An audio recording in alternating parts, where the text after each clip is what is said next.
Look out, it's the Backlog Boys. Virus detected.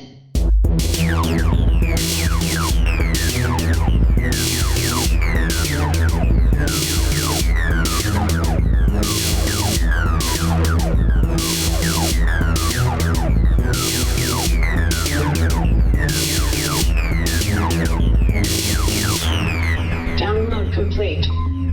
Hello and welcome to episode 4 of the Backlog Boys. 10th episode, really, but you know what? Nope, episode 4. Yep, it's episode 4. There's nothing gonna stop it. My name is Rocking Out. Listen to this. You're gonna want to hear this, Colt. And I'm Tanner. Oh. Tango Tanner. Ooh, that's related to what we're talking about today. What are we talking about today? Which you most likely already know we're talking about today because of the title. We're talking about Hi-Fi Rush, a brand new game. It's probably the newest game we'll ever review. I picked it because it's so short, and it's just me and Tanner, and it'd be something that'd be easy to do while Wenzel's gone. Yeah, and, Wenzel's never coming back overseas on assignment. Yeah, he's we finding can't say all what these he's plants. doing. Oh shit, my bad. Totally not researching plants. Researching plants. You know, the fungus. Are you making a Last of Us joke? Yeah, Oh. even though that was Indonesia, it's now the Philippines. Yeah. Also, Last of Us was so 5 months ago. Oh my god, no, it wasn't. It was 4. We did the first one in October, did we not? Oh, I was referring to the TV show. Well, shit, the TV show just ended last month in March. Okay, then there we go. We're still hot topic. No, it's all about Super Mario now. Oh my god. Before we get started, I do want to tell a story, just real quick. Do it. Okay. So we went to go see the Super Mario Brothers movie last night, and I guess it's a little different than like when you and Wenzel saw it, because y'all saw it like a day after it came out. Yeah, it was. That place was packed. Yeah. Okay. Well, we also had a packed house, but you know, a lot of kids, as expected. Let me tell you, the theater fucking blew up when Bowser started singing Peaches. Oh, I have never been in a theater. It was the kids. It was just a bunch of high voices going, Peaches, Peaches, singing it. I was like, What the fuck? It was so bizarre. Like, when I say it was a full theater, now granted, it was in one of the smaller theaters at our local AMC, but I mean, it was packed. It was a 4:45 showing of regular. It wasn't even 3D.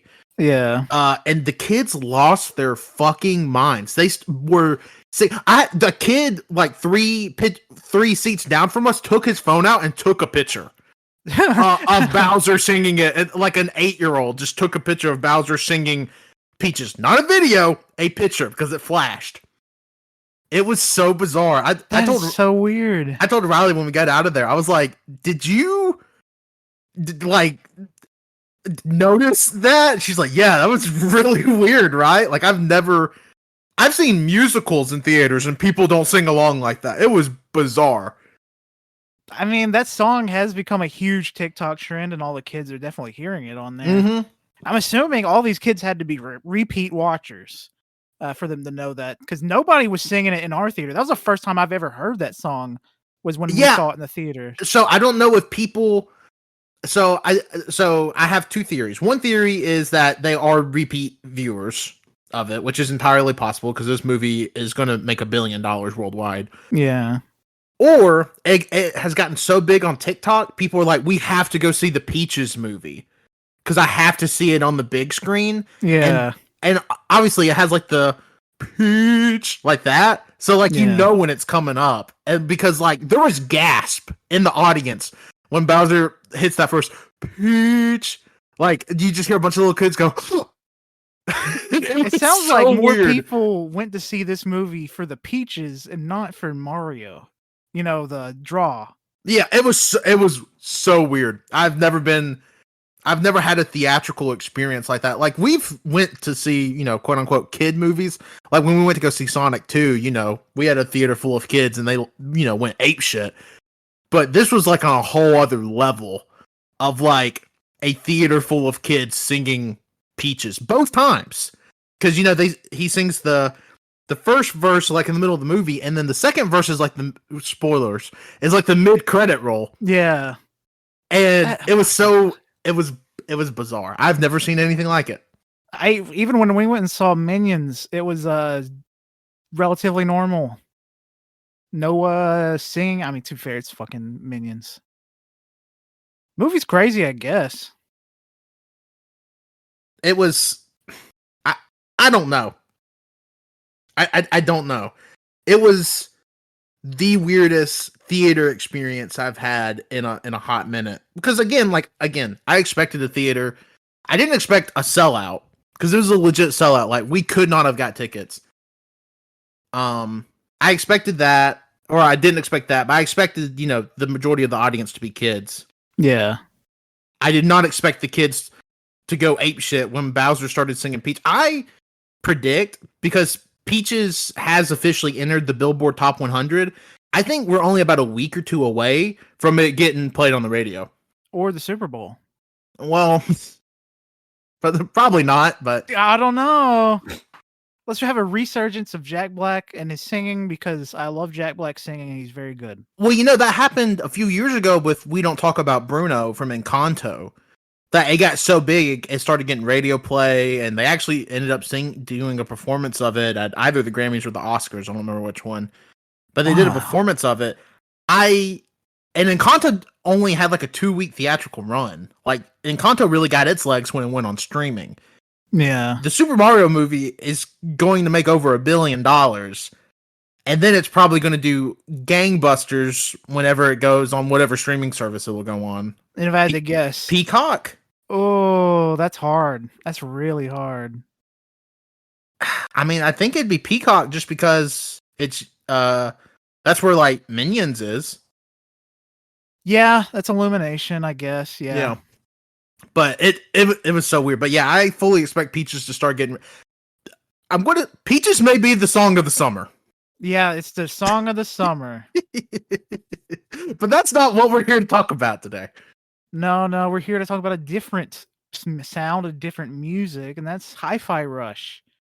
I know we already introduced that earlier, but maybe you forgot. And shit, like we might as well just jump into it because we've got a lot of information here. Yeah, it surprised me because you started putting together this doc when I was streaming like my last little bit of it. Which also, by the way, first game we've ever covered on here, where if you want to go see a full playthrough, it's on the All You Can Hear YouTube channel. Just search All You Can Hear or AYCH podcast. You'll find it. Full gameplay, full playthrough of Hi-Fi Rush. I did pretty good, if you ask me. But for a game that was that was literally shadow dropped, we actually have a fair amount of development info about it. Yeah, like way more than I realized. There was a full-on hour and a half, like an hour-ish, a little over maybe, of a interview John Johannes did, and it has a lot of like good information in there. Just some really cool information. Some stuff that like I didn't think about because this game. We'll get to that. We'll get to it. Yeah. I will say that I've only beaten this game once. I've played it once. Same. And I beat it in when it first came out, like the 29th, a few days after it came out. Yeah, you beat it super quick. Because I really enjoyed it. I couldn't stop playing it. I played it until I beat it, essentially. And for this episode, I just watched the movie of it, essentially, just all the cutscenes, all the story tidbits. And then I, again, recently played it. From the time of recording, I beat this game 2 days ago. So it's all still like fresh in my brain. No, because I beat it in 3 sessions. That's fair. It's roughly around as many sessions I had with it. Yeah, which Colt was like, it's so funny. Colt was like, it's like an 11-hour game, and I beat it in 9 hours and 6 minutes. That's around the time it took me. Like, I think it was like 9:45. Maybe I'm a better gamer. Oh my gosh! Somebody get this guy out of here. I may be a better gamer, but it is funny how this is kind of off topic, but recently because I also played Vanquished, and people are like, yeah, that's like a 6-7 hour game. I beat it in like 4.5 hours. I don't know what I'm doing because I feel like as I'm playing, I'm like, man, I'm doing awful. Like we'll get into it with Hi-Fi Rush, but like there were some bosses that I had like legitimate problems with.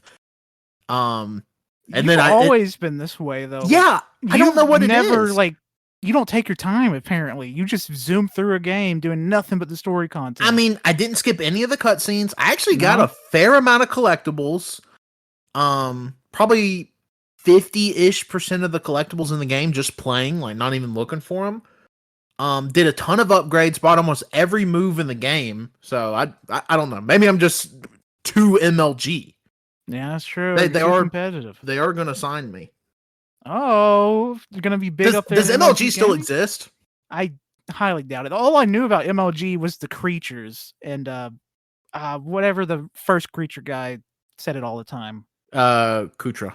Yes. Oh my god, you That's some drugged 2011 throwbacks for you. MLG does still exist. I bet they are super popular and killing it, just like FaZe. I'm trying to see. MLG's most recent champion. Okay, so Champion. MLG does own Optic. Okay, yeah, they're a pretty big clan thing. And Team Secret, Team Elevate, and apparently Liquid as well. I've heard of zero of those. Interesting. Is this like Metal Gear? I don't know. Well, I'm gonna hit you with some credits now. Yeah. Let's get into the game. We'll do a history of MLG episode later. Yeah. Publisher, of course, is Bethesda Softworks. They are Bethesda. I don't have to. I did not realize this was published by Bethesda. I mean, it's Tango Gameworks. Yeah, I had no idea it was Bethesda and Tango. I thought it was somebody trying to make the new Jet Set Radio. Like I didn't realize it was like Tango. Oh no, there's someone trying to do a spiritual successor of Jet Set Radio. I think it's called like Bomb Set something. It's a Cyberpunk something. Yeah. I saw that. It comes out in August. That looks fucking rad. It does look really cool. A developer, obviously, just said it, Tango Gameworks. They are known for the Evil Within 2. Shit, what's something? Oh, Tokyo, Ghostwire Tokyo. Mm-hmm. They are known for scary, dark monster games. And they decided, you know what? Dropping this. What if we made something 1,000 times different than anything we've ever made? Yep. Designer or director John Johannes, designer Masaki Yamada, programmer Yuji Nakamura, some writers John Johannes and Morten Brunberg, some composers Shuichi Kobori and Ryo Uratani and Masatoshi Yanagi. Some very familiar names if you are used to the Tango Gameworks. Yuji Nakamura and Masatoshi Yanagi being reappearances in all their games, essentially, which they haven't been around that long. I say that Evil Within 1 came out like 10 years ago. Yeah, Tango's been around for right at like 13, 14. I'm trying to look. Yeah, Tango was founded in 2010. Oh God! Was their first game Evil Within? Their first game was The Evil Within. Okay, yeah. In 2014. 2014. Okay. Yeah. But like obviously they were, Tango. Like all the people that formed Tango, the founder is Shinji Mikami, who had been with Capcom forever. He helped create the Resident Evil series. Yeah, yes he did. Yeah, but he's actually leaving Tango in sometimes later this year. Well, yeah. Well, the video game industry is full of whatever the fuck right now. It's very confusing, very changing, very much so changing. So I'm gonna hit you guys with a synopsis. I said, hit me guys, with it. And I'm used to Wenzel being here, and he's gone. I just want to say real quick, playing Overwatch competitive without Wenzel is absolute hell. because he's considered a higher rank than me. He is a higher rank than me. And normally I get put into higher lobbies. And now I'm getting put in bronze and low silver lobbies because he's no longer here, and it's absolute hell on me. And my rank is only tanking because of it. What was your rank? I thought you were in gold. I was. Now I'm silver 3. And you were being placed in bronze lobbies? Yes. That's crazy. What I'm saying is I need Wenzel back from the Philippines to play Overwatch ASAP because no one knows how to heal. Please come back. Yeah, Wenzel's going to miss a few of these with the way we're recording. Wenzel won't be on another Backlog BoyZ till June. Oh, yeah. He's not going to be here for a long time. And good riddance. Which, I mean, also, I'm trying to, like, he's just gone for a long time. Yeah, it's going to be even longer for the people listening? Question mark? No, it's not. No, it's not. No, because AYCH has some pre-recorded episodes. Yeah, he's on quite a few episodes in May for the main channel, but as far as this channel goes, yeah, he won't be around for a while. Yeah, nothing but Tanner and Colt bring you the hottest news. Synopsis: Hi-Fi Rush follows self-proclaimed future rock star Chai, whose music player is accidentally embedded in his chest during experimental cybernetic surgery, allowing him to sense the rhythm of the world. Labeled a defect and hunted by the corporation that transformed him, Chai bands together with a new friends to defeat the company's executives and put a stop to their plans. So this is pretty much what's happening at Twitter right now, in a nutshell. Yeah. I'm like Chai. you're Chai. I didn't realize you were Chai. I would say out of everybody, like out of all internet personalities, who Chai would be, like in the Twitter, it has to be Drill. Yes. Drill is Chai. Drill has to be Chai. But then his friends are like, fuck, I don't know. I don't know. I don't fucking know. It's just Drill against the world. Maybe like Stephen King. Sure, yeah. Stephen King's 808. Drill, Stephen King, and all of the dead celebrities that are verified because they're subscribed to Twitter Blue. You get Joan Rivers in there as well, just to have her. I think I saw that he ended up allegedly, again, way off topic. He's paying out of pocket, for all of these celebrities, and apparently he gave blue check marks to just everybody that has over 1 million followers, and also if you are a dead celebrity. Yeah, he admitted to it, not allegedly. He said, like, he doesn't say specifically who he's paying for, but he says that he is definitely paying for certain celebrities and individuals. That's insane. I bet there's going to be a lawsuit that comes from it. I just want him to die, but that's not related. He's a funny goose. Yeah, he's a real piece of work that does not know jack shit about fucking business. If you're an Elon Musk mark or Stan or whatever listening to this, fuck off. Yeah, we don't want you here. We don't want you. No Stop one listening. wants you here. Well, you should go change. Get better. Yeah, better yourself. Take some time to stop listening to everything Elon Musk tweets.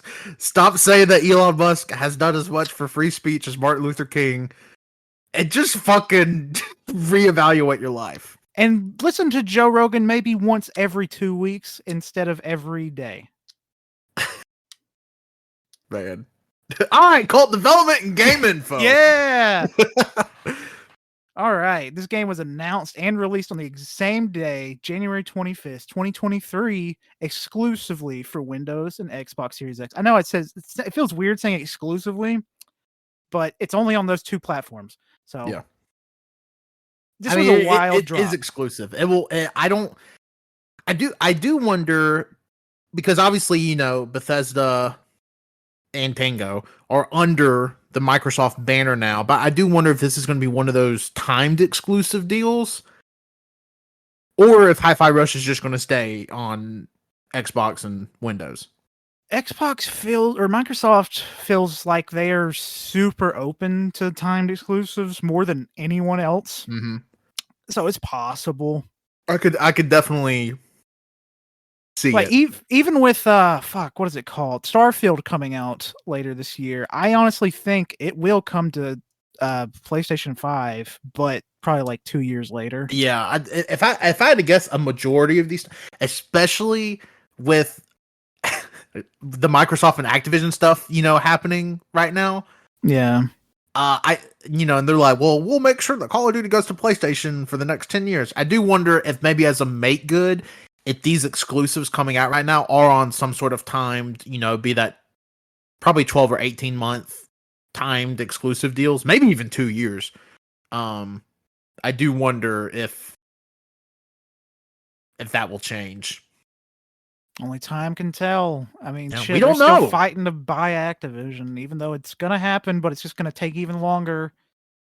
Yeah, I think the soonest the whole deal can go through is like January.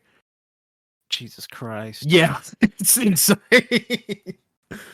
And I don't even think it'll go through till at that time frame. It'll probably go through next 2025. The next one. I don't know. There's only so much longer that they can prolong it without something. I've read about it, but I think it'd be funny if Sony took this chance. I don't want anyone buying any other companies, but I think it'd be funny if Sony just bought Nintendo while they are. Do you think Sony could afford Nintendo? Yes. Really? Yeah, they'd start a pact and they'd start beating the shit out of Xbox. I think it's really funny how, especially like after, and Cole, I know you remember this, even though you're younger than me, but like after the PS3, the whole rumor was like Sony's going to start buying all these companies. They're going to buy Capcom and they're going to buy Sega, and then Microsoft just fucking was like, well, what if we bought Bethesda? What if we bought Blizzard? I think they blew their load too soon. They went for too big of companies too fast. They should have kept getting the smaller companies and go under the radar more. That's the thing that they should have done. But I'm glad they didn't, because I'm tired of each company buying these other companies just to have exclusive games. Yeah, it is. Which, a company that I forgot that Sony owned was? Oh, there's so many. I forgot Sony recently bought Bungie. Yes, they Destiny. Technically, Destiny is a PlayStation IP. Yeah, that I completely forgot. They have Bungie as a company has such a weird history too, but I completely forgot. They made the best Halos, and then not. Well, and it's so weird because we could honestly do like a history of Bungie episode too. Maybe whatever. But it's so weird how Bungie went from like, oh, they're Microsoft, and then they split off, and then Bungie split off into Bungie and 343. And then that Bungie entered a deal with Activision, got out of the fucking deal with Activision, and now they got bought by Sony. Like, they were solo, and then now they're managed again. Yeah. Yeah, like, it blows my mind that they were able to get out and still have whole ownership over Destiny, getting out of deals with Microsoft and Activision. It's so strange. I worry, as long as Square Enix never gets purchased, I'll be happy. I wonder if Squaresoft and Enix split up again. That'd be fucking stupid. You only say that because you're playing Final Fantasy right now, but that's for the banter episode. We'll talk about the Final Fantasy Pixel stuff for banter. Yeah, we should be talking about Hi-Fi Rush. I forgot. What are we doing? Sometimes brain just don't work. No. It's a Sunday as well. I don't work tomorrow, so I plan to keep my brain turned off for the next 24 hours. Also, epic. I do want to say, even though we're going on these tangents, it's because it's Colt and I. We always go on our fucking tangents. But I don't want it to take away that this isn't a spoiler, but we both enjoyed this game. Like, that's why we're covering it. We just get on our tangents, and sometimes you just gotta be said. It's true. So don't powerful. Yeah. So I just Want to make sure like nothing taken away from Hi-Fi Rush. It's just sometimes, and plus it's been like, God, when was the last time we talked, Colt? I don't know. Week and a half ago, something like that. Yeah, our brains. Even though we talk to each other daily in the. I mean, yeah, we talk to each other daily, but podcast wise. Hi-Fi Rush is a rhythm-based action game where the protagonist, Shy, his enemies, and parts of the environment move to the beat. Everything is pulsating with the beat. Yeah, also something did not realize prior to actually like playing the game and starting it on stream. Did not realize this was rhythm-based. You didn't know anything about this game, and I just told you we're doing it. Yeah. Colt was like, and it was something I wanted to get to, especially, it being a 2023 release, trying to do my due diligence. And also just trying to play more games in general. So it was something I wanted to get to. But Colt was like, hey, let's do Hi-Fi Rush. And I was like, okay, that's something I wanted to do anyway, or wanted to play on my own anyways. But, it being on the podcast made me play it a little sooner. No idea it was rhythm based. I was under the assumption, and I don't know why, I thought it was a platformer. I mean, it's a 3D platformer. I mean, no, there's definitely some platforming elements, but it is not a platformer in this lot. And again, knew nothing about the fucking rhythm based stuff. Wow. Really, Did you find out that until you have no rhythm or something? I think I did fairly okay, but okay. Really didn't know about it until the game asked me as I'm starting it on stream. It's like, do you want to turn on streamer safe mode for the music? I was like, wow, there's a lot of music in this game. That's weird. And then get into the tutorial, and it's like, you can have the rhythm thing down here, and it's just always everything you do is rhythm, jumping to the rhythm, and dashing to the rhythm, and fighting to the rhythm. It's wild. Like, speaking on the rhythm some more, attacking on rhythm isn't required due to actions automatically syncing up with the music, but by timing the button presses right, you are rewarded with higher damage and timing-based combo finishers. So you can just attack all you want. You can have terrible rhythm. Yeah. And you could play this game just fine. Well, and there's actually a mode, too, that I think like the easy beginner mode, I think actually, like, it's pretty much a button masher mode. Like, it will automatically do the rhythm-based combos for you. I think so. All you got to do is mash the button. Because there was a particular boss, again, we'll get to, that I was having trouble with, and the game was like, what if you did this? And I'm like, ow, I only died like 3 times in a row to it. I did have that pop up a few times. And I will not lie. I might have selected yes. Oh, cool. I am proud to say I played and beat the whole game on normal. I mean, I could have, but I don't have the patience anymore for that. I've got too many games to play. Well, and I still beat it faster than you. Crazy. Oh my gosh. I explore more than you. It's pretty linear. This isn't an open world. Oh my gosh. All throughout the game, you run into rhythm-based mini-games, turning on a generator, smashing a wall, opening a chest, etc. Tons of them. Where players repeat on-screen cues in a rhythm sequence. Kind of like a Guitar Hero for your fingers. On a controller. Oh, I do wonder. There hasn't been like any like weird peripheral.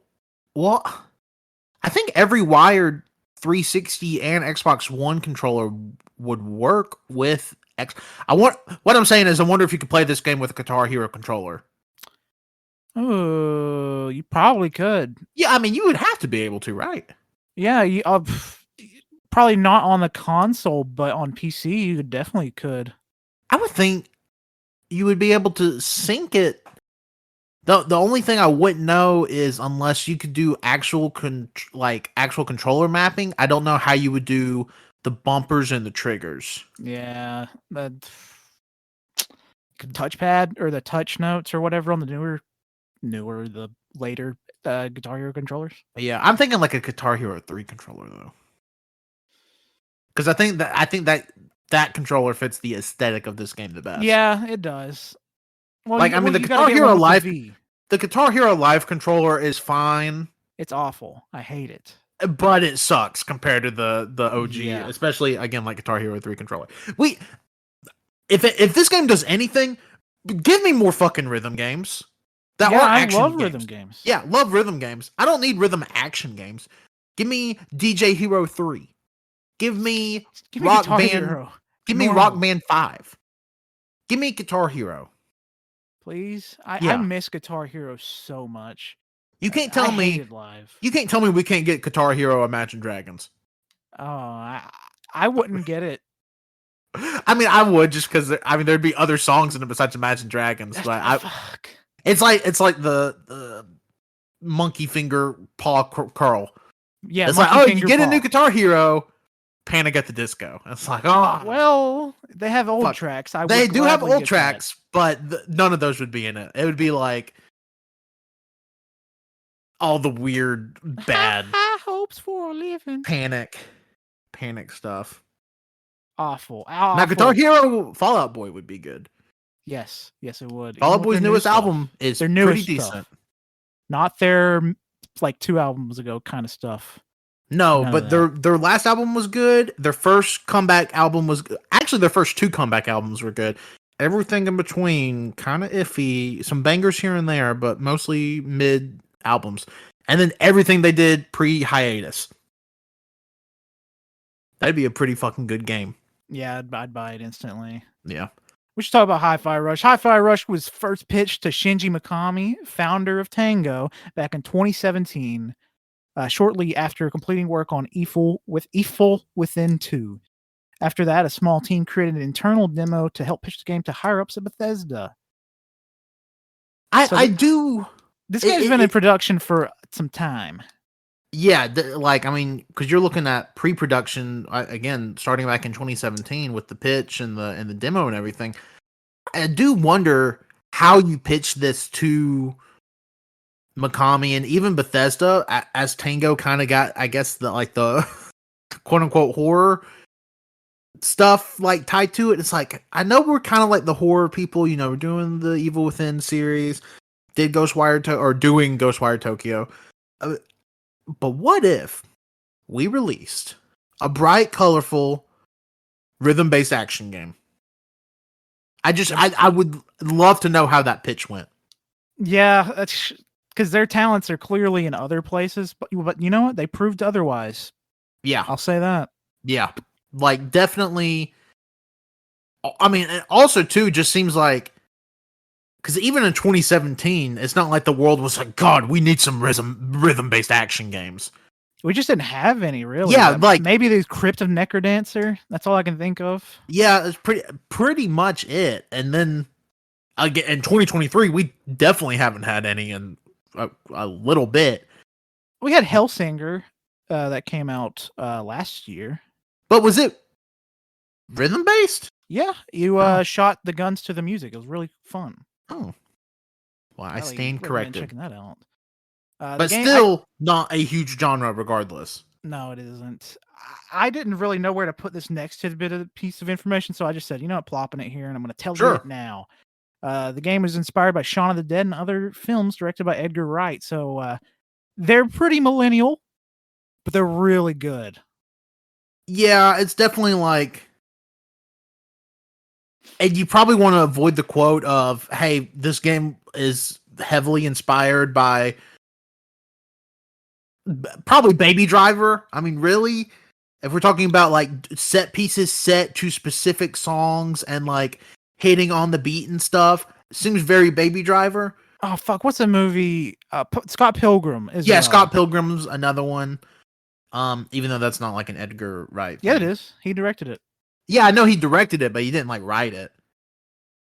Like he didn't write the comic. He put his style. Into it. Sure. But yeah, definitely inspired by that sort of thing, which, as Colt said, is like very millennial, but but not necessarily bad. It's just like, oh no, it's not Disney adult millennial. It's like that one millennial that you have to hang out with at lunch, but you like them, but only at work. Yeah. That was very specific. Hi-Fi Rush entered production in 2018 in parallel with Ghostwire Tokyo. And I find that crazy. I'm curious about like what's the difference in teams. Yeah, that's my thing. Games. Because we really only have the one like quote unquote census of Tango. And in 2012, Tango had 65 employees at the company, and we have never heard another number of employees at Tango again. So I mean, even if you assume it doubled, even a studio with 100 people working on 2 pretty big games at the same time is pretty crazy. Which I guess is why these games take longer to come out. Because, Ghostwire Tokyo just came out last year. This game came out this year. You're talking about 4 or 5 year development cycles. Also, both games are like surprisingly low in price because this game, I think it's $30 at launch if you didn't have Game Pass for Hi-Fi Rush, and Ghostwire Tokyo is $40 at launch. That's something I didn't even think about looking at it. Is Hi-Fi Rush really not a full I don't $60 think so. game? Even though it should be. You're right. $30 on Steam. And It- that's not sales price. It could have been a like $50 game. I don't know about a 60, but it could definitely be more than $30. Wow, that's kind of crazy. They're kind of like looking at Microsoft like, can we change that? Now that they see that it's popped off so much. Yeah. That's wild. I didn't even think, because in my mind I think, oh, well, I'm doing it on Game Pass. This is a free game. I forget that they actually have to put like a monetary value on it. But $30 seems. It's a steal, honestly. Yeah, I mean, I would say this game is very much worth 30. Yeah. Wow, that's crazy. Did not even realize. The strategy by Bethesda was that development was kept quiet with no public announcement of the game's release. This was in part to avoid skepticism and unsure expectations, as the titles were a big departure for both the developer and the publisher. Because Tango had never made a game like this. We've discussed this before. Yeah, and again, also talking about Bethesda, to my knowledge, has never published a game even close to this genre. No, not really. No, I mean, and also too, I do like that Bethesda and Tango wanted to keep the development of this quiet. I mean, again, it was shadow dropped, which I appreciate, especially with. It is funny with a company like Bethesda because they seem. Maybe it's just because of who we know, but it seems a little like there's some leaks around Bethesda. Bethesda stuff tends to get out, even if you don't know the right people. Yeah, it's even this was leaked. I'll tell you about in a second. They can't keep it under wraps. They can't keep shit under wraps. Yeah, I will say, it's still interesting that Bethesda was like, okay, we need to keep some stuff quiet, but what if we tease Elder Scrolls 6 a full decade before it releases? And the teaser is actually nothing related to the final literally product. just the landscapes. And guess what? They weren't even landscapes from the Elder Scrolls 6 because development hadn't started on Elder Scrolls 6 when they announced it. It was a very bold decision by what's his name? Todd Howard. Todd is a weird fucking guy.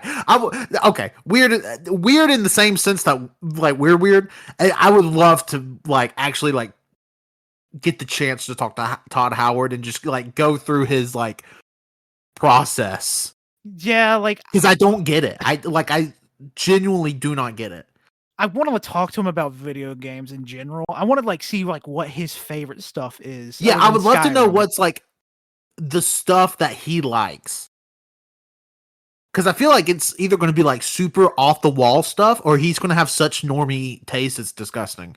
Yeah. So hit us up, Todd. We're very interested in talking to you. Todd, I don't know anybody at Bethesda, so please come on Backlog Boys. We'd love to talk to you about video games and maybe give you a high five through the internet. I don't know. Is that incentive? I don't know. Maybe. After Microsoft purchased Bethesda, marketing suggested that Game Pass might be a solution by lowering the entry barrier and allowing the game to generate interest by word of mouth. And good God, it did. Yeah. Yeah, this is like, which I is kind of like what you want to happen with game. Like that's the big idea behind Game Pass, right? It's the same sort of system that even like Netflix uses, where they'll release these things. It will get huge word of mouth, even though there's like no advertising behind it. I guess the most recent example, I guess Squid Game would be a pretty good example of just something that blew up because of word of mouth. Yeah. Um, Even though that was like 2 years ago.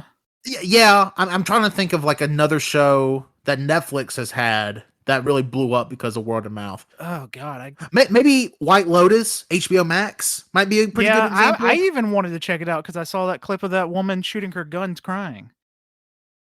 White Lotus. Yeah, Dude, it's fucking good. Riley and I just finished season 2. It's really fucking good. Should definitely check it out. But yeah, so it's kind of cool that like there's a space for games to also have. I mean, obviously you could like lose your ass. I feel like this is like the first time a game is. This is like the best possible outcome for a game on Game Pass. And this is like the first time it's ever happened. I feel like even Infinite, like yes, it did so well because it's Halo, but I don't know. I feel like I'm trying to think of a game that has maybe Pentiment from last year. Kind of got some pretty decent buzz. It was a Game Pass game through word of mouth. Ended up on some Game of the Year list. I don't think it would have done if it wasn't on Game Pass. Yeah. But I still don't think Pentiment had like the reach that Hi-Fi Rush did. But also Pentiment was very niche. Yeah. Not many people really liked playing it. Me included. But for this is got a lot of people enjoying it. Yeah. Already kind of covered this information, but I'm going to put it here again because this happened. Hi-Fi Rush was announced at Xbox and Bethesda Developer Direct on January 25th, 2023. The game's appearance was intended as a surprise, although the title and logo were leaked online a day prior to the event. After showcasing the trailer and some gameplay footage, Tango Gameworks announced that the game will be released on the same day for Windows and Xbox Series XS. Yeah, I remember when this logo leaked and I saw it and I was like, oh, that's an interesting logo. I don't care. I didn't see anything else about it. I don't even remember it leaking. I feel like Wario tweeted about it. I mean, very likely. I just do not at all remember it leaking, and it definitely didn't leak what kind of game it was. Oh no, so it was could not tell. So yeah, so I mean, as far as game leaks go, pretty fine, but it still kind of sucks. It's like just one more day. It's kind of like the Capcom problem, right? Where Capcom has like a huge thing, and it always tends to leak like 36 hours before they release it. Like, I mean, at this point, even like executives at Capcom fucking joke about it. Yeah, it's nothing like Ubisoft's where they leak 4 years before it drops. Oh shit! Well, that and God, we've had whole slideshow presentations, internal slideshows from Ubisoft leak. Yeah. Somebody at Ubisoft is just posting this to the Instagram and they just can't find them. Do you remember a few years ago for that guy?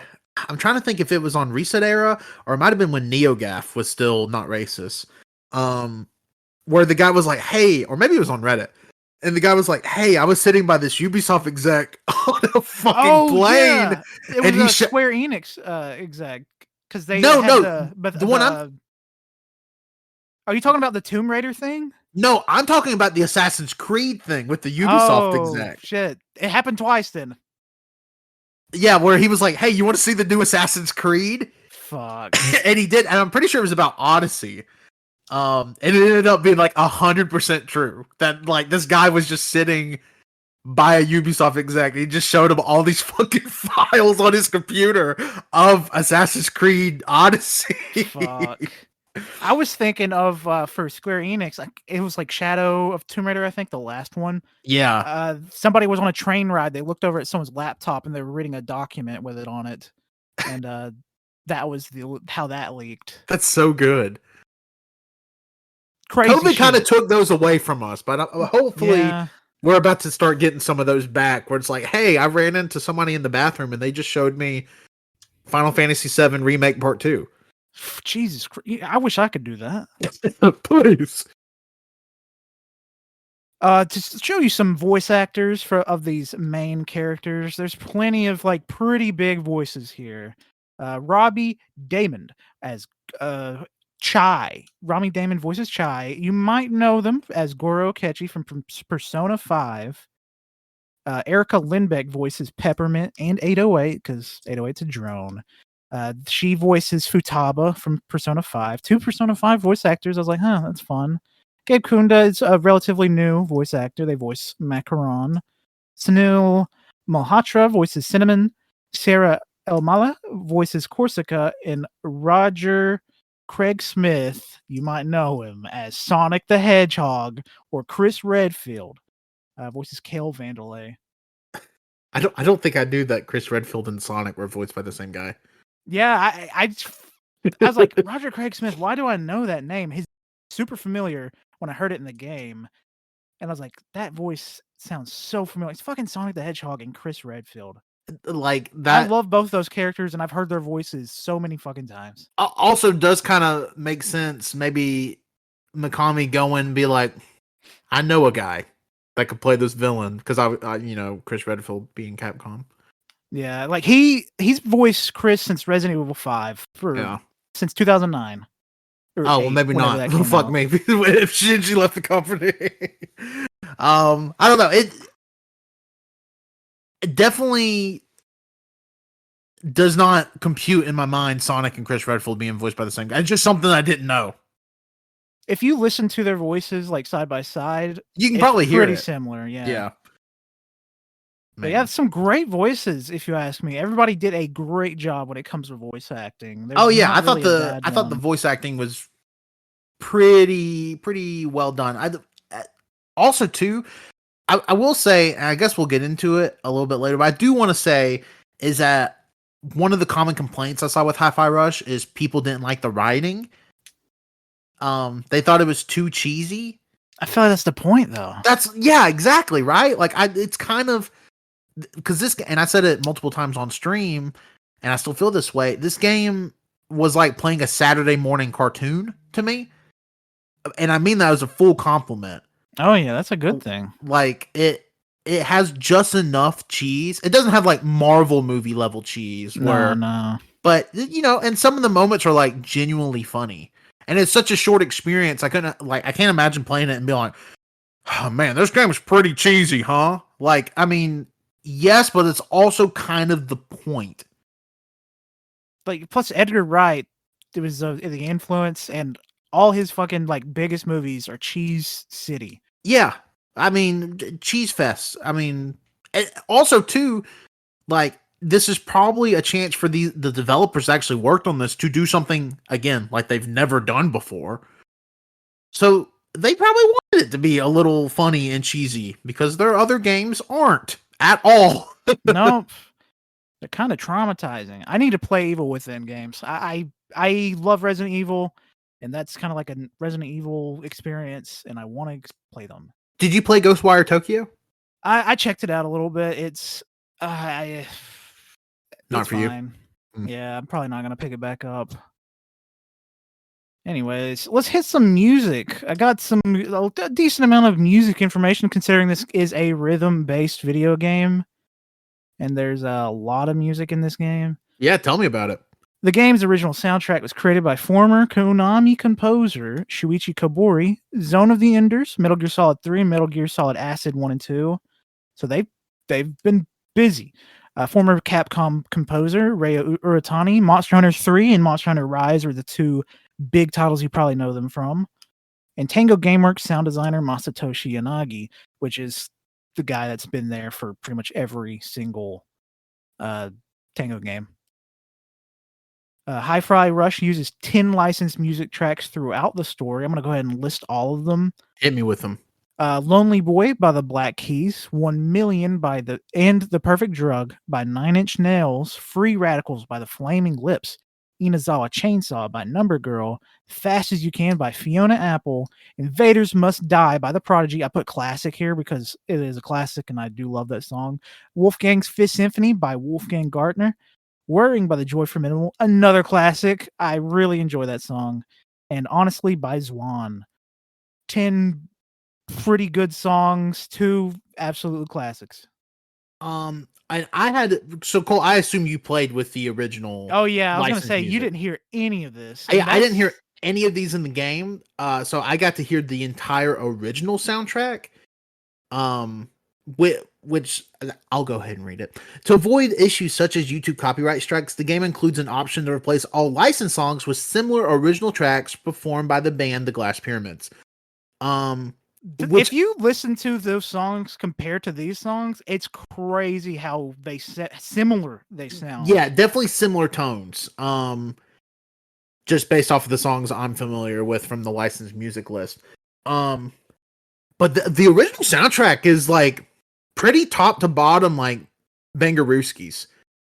Like they're good. I think they also help like emphasize the Saturday morning cartoon feel I started, with the game.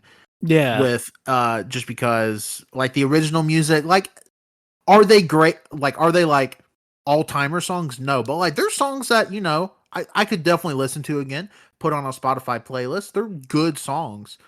Speaking of Spotify playlist, Bethesda created an official Spotify playlist with most of these tracks on it. It's pretty cool. Just wanted to throw that in there because you speaking of it. Why most? Because Are like some of these 1 songs not on Spotify? million. No, it's just it's like an official like album playlist kind of thing, and I feel like putting 1 million and Perfect Drug on there is weird. Like all these other songs, like the 10 licensed ones, it's weird. But all of the Glass Pyramid versions are on it. But it's cool. I also, again, as somebody that streamed this game and uploaded the gameplay, super fucking appreciate them. Instead of being like, fuck you, you can't stream this game, you're gonna get copyright strike, we're gonna be on your ass. They're like, hey, guess what? You're fully allowed to stream it, post it on YouTube. We have a second whole soundtrack solely for that purpose, especially, and it works because, so like, I've talked about this, I'm going to talk about it again. WWE 2K23 has a streamer / content creator friendly mode, but if you play the John Cena showcase, your shit will still get copyright strike, even though it mutes it and everything else, because they show video clips, and your shit will get copyright strike, even though it says it won't. It will. Yeah. I appreciate that this game actually has one of these modes that works. And it doesn't hurt the experience because the music that they use to replace the songs is meant to be just as good to help out the experience be the same. Yeah, I think. I mean, I honestly think playing with the original soundtrack may be the way to go because I think it helps the game in that sort of like just getting into its own world sort of deal. I think everybody should at least listen to that, the Glass Pyramid stuff because it's good. Oh yeah, at least check it out, but definitely play it with the original soundtrack because when Worrying by The Joy Formidable starts playing, it's like a pretty sick scene. Check that shit out. Let's hit it with some reception and sales. Very little information here, but I'm going to hit you with it. Hi-Fi Rush received generally favorable reviews according to review aggregator Metacritic. It received an 89 out of 100 on PC and 87 out of 100 on Xbox Series X. I just want to say that's strange, considering I don't think there's really any complaints about either when it comes to like performance-wise. I have to imagine it's just just the different reviews. Yeah, that and probably frames. Honestly, so I'm looking on OpenCritic. Yeah, what's it say? They have them combined as an 89. Hi-Fi Rush and an 89, which should also say Hi-Fi Rush is still in the top 5 best reviewed games on OpenCritic this year. Good. I'd say it deserves it. Yep, it's behind Metroid Prime Remastered, Resident Evil 4 Remake, 8-Bit Adventures 2. Don't know what that is. I don't know. I've never heard of this game. It looks like an RPG. And Path to the Midnight Sun. Never heard of that either. Path of the Midnight Sun, excuse me. But yeah, sitting tight at an 89. For reference, tied with Dead Space, the remake. Oh, dang. Okay, yeah. So it's definitely holding its own. Pretty pog. Review wise, I mean, it's been out for what, 3 months now, and it's still holding pretty high at a. I don't think that number is going to change. Essentially, basically, it's going to stay that number.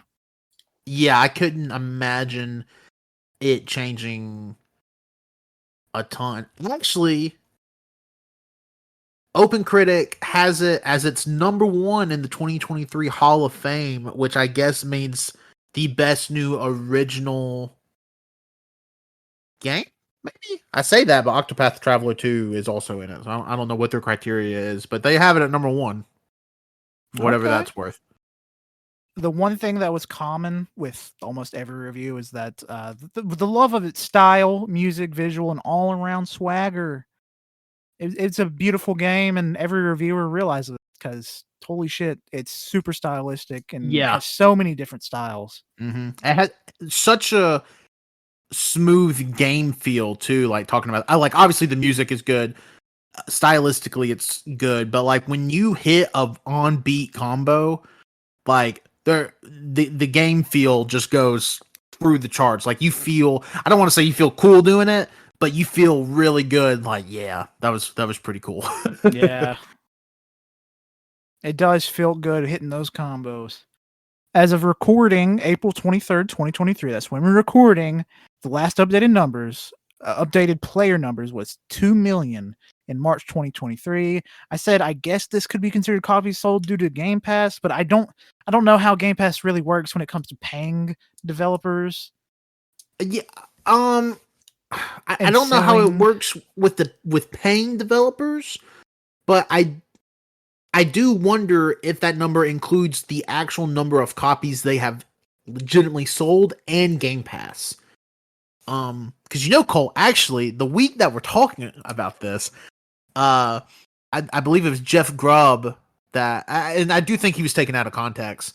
Yes, actually, I forgot to bring this up. Yeah, said something to the effect of Hi-Fi Rush was seen as not a critical success in the minds of Microsoft, and actually got several like Aaron Greenberg commented on it and was like, no, actually Hi-Fi Rush like pretty much exceeded every expectation we had for it with the Game Pass model. I do find it interesting, like, wow, what are the odds the week we're recording this like Hi-Fi Rush drama happens?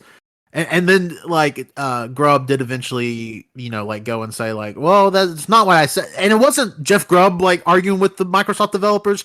It was like people taking Jeff Grubb's comments out of context and then they're arguing with the developer. It was super weird.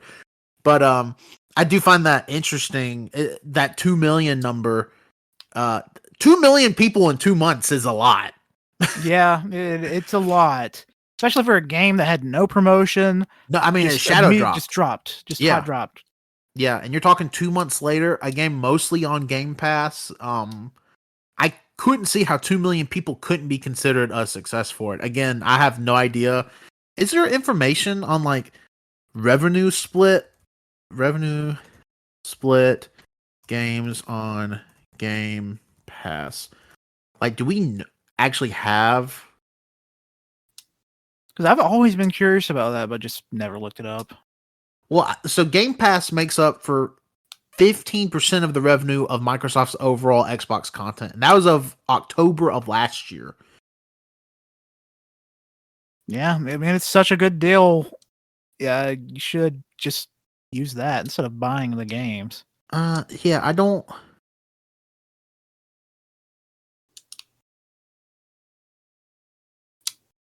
know. There's a thread on Reset Era, but that could be total bullshit, and it's also from 2019. So who even knows? I just want the developers to be paid well for Yes. like people playing their games Yeah. for basically fucking $15. Well, and also too, I guess with Microsoft, with this game in particular, I mean, all the money at the end of the day is in Microsoft's pocket at some point because they own the developer and the publisher. So I guess at the end of the day, that doesn't really matter for a game like this because I couldn't imagine Microsoft seeing this number and being like, "Huh, that just doesn't pass the gruff." Especially, so we got to put you down. Yeah, especially with Microsoft seemingly not having anything to offer as this far is as the best game they've released on the Xbox Series X. I'm saying that now. I can't disagree with you. I'm trying to think. Is Wo Long on PlayStation? Yeah. Oh, well, we're talking about Microsoft. Yeah. God, I guess it really depends how into multiplayer of Halo Infinite you are. You're into, I guess. I don't care for Halo Infinite multiplayer. So, bye-bye. I mean, Man. Forza Horizon 5 also Forza Horizon 5, really good. Yeah, that was really good. But I like this more, I feel. Yeah, I mean, I played Forza Horizon 5 for like 3 hours, and I was like, all right, that's as much car as I want to do. I played Forza Horizon 5 for like 75 hours, and it's like, all right, that's enough cars. Okay, well, I'm glad we had the same experience with the game. No, I really enjoyed it. I could go back and play it at any point. It's just too many other games. Yeah. And that's also why I think a game like this is doing so well. It's not a huge time commitment. It came out at really the perfect time. It came out at the end of January, right before we had like our first big rush of games coming out this year. And like realistically, you can beat this game anywhere between 9 and 10 hours or 9 and 11 hours. So it's not a huge time commitment. So it's cool. I'm glad a game like this came out and wasn't like 60 hours and also just wasn't bad. Yeah. That's what I want. As long as the game respects my time and isn't like actively bad, chances are I'm going to like you a fair bit. So. But yeah, that's the little bit of information that we're going to give you before we jump into the story. But before we do that, we're going to take a little break and play some basketball for a few minutes. Yeah, we'll be right Colt, a lot of people don't know this, but Colt and I love having a little go around at the hoop. Yep, I dunk all the time. Especially with Wenzel not here. Wenzel gets mad when we play basketball because we always dunk on him. Because a lot of people don't know this. Wenzel's only 4'7". Yeah, it's pretty short. A lot of people don't know that. I'm 6'6", and Tanner's 7'3". I'm 7'3". So we just dunk on that little man. Yeah. And he does get a little pissy. A little pissy. Little bitey. He loves just hopping on our backs like a gremlin. Yeah, and crawls all over your body, just biting you. And just snipping at our necks. If you've ever seen Attack on Titan, Wenzel is sort of like an Eren Yeager. Or kind of like the Cart Titan jumping around. Sure. I was going to say we were the Titans because we're so much. Yeah, like the Cart Titan's the tiniest of them, though. Yeah, sure. We could say that. The Wenzel Jaw Titan. Yeah. Also, Wenzel loves carrying his luggage on his back. Yep. There's actually one of the big news reports right now in the Philippines is of this strange man crawling around the airport in the city Wenzel's in with his luggage. And he's naked. Yeah, but that's naked. Man, I'm just God. He's never going to listen to this. He's not going to hear it. He's not, but now I really want to like Pat, because Pat probably will listen to this, and get Pat to draw that and just have it in the group chat. Totally no fucking context. Wenzel's like, what the fuck? Why'd you draw that? Wenzel's like, why did you draw a naked picture of me? I think that's pretty funny. But yeah, okay. We're taking a break. We'll be right back. All right. Welcome back for some more Hi-Fi Rush action. We are both in it. Hit you with some more story and small amounts of game info because it felt weird putting this up there with the developer info. I didn't know. It's hard to parse out where to put where. But Hi-Fi Rush is made up of 12 different levels. I put here in parentheses, it took me 10 hours to beat, roughly. I mean, 9 hours, 6 minutes. I was like 9:45, so we're close. Are we, though? Fuck you, dude. There's 6 main bosses in total. Every main boss level is themed around a different musical style. For instance, Rekka's like, I don't know the music styles. Never mind. I give up. Are you done? No, yeah, I just couldn't remember. But there's different musical styles.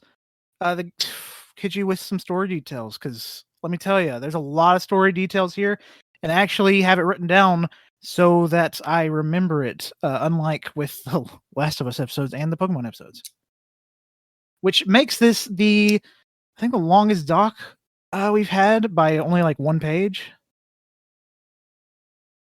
I see it, yeah, because this is like 6 pages. All right, yeah, all right. Here we go. Without further ado, let's hit this story up. The game follows Chai as he battles his way through the leaders of Vandalay Technologies, using his newly acquired arm that can create a guitar using a magnetic baton that Chai uses as a weapon throughout the entirety of the game. With the magnetic baton, he uses it to turn into a guitar because he's a rock star. A future rock star. It's like 2024. It's not that far off from us. Wait, do you think Hi-Fi Rush took place in modern day? No, it's like 2050 or something. He had a fucking iPod. It was like 2002. It's the alt timeline like 2007. Oh God! Because it was an iPod Classic. I was still in elementary school. I mean, I can't say for certain that it was an alt history 2007, but it feels very alt history 2007. It does. Even from like the beginning cutscene. You know what? It's relatable. I remember watching it on the stream, and you were like, "Relatable." I do that too. Was whenever he's putting on his clothes again, he puts on his shoe and he keeps stomping until the back of the heel finally gets over his heel. Oh yeah, yep. I thought that was funny. Yeah. Then I stopped watching because I was doing other things.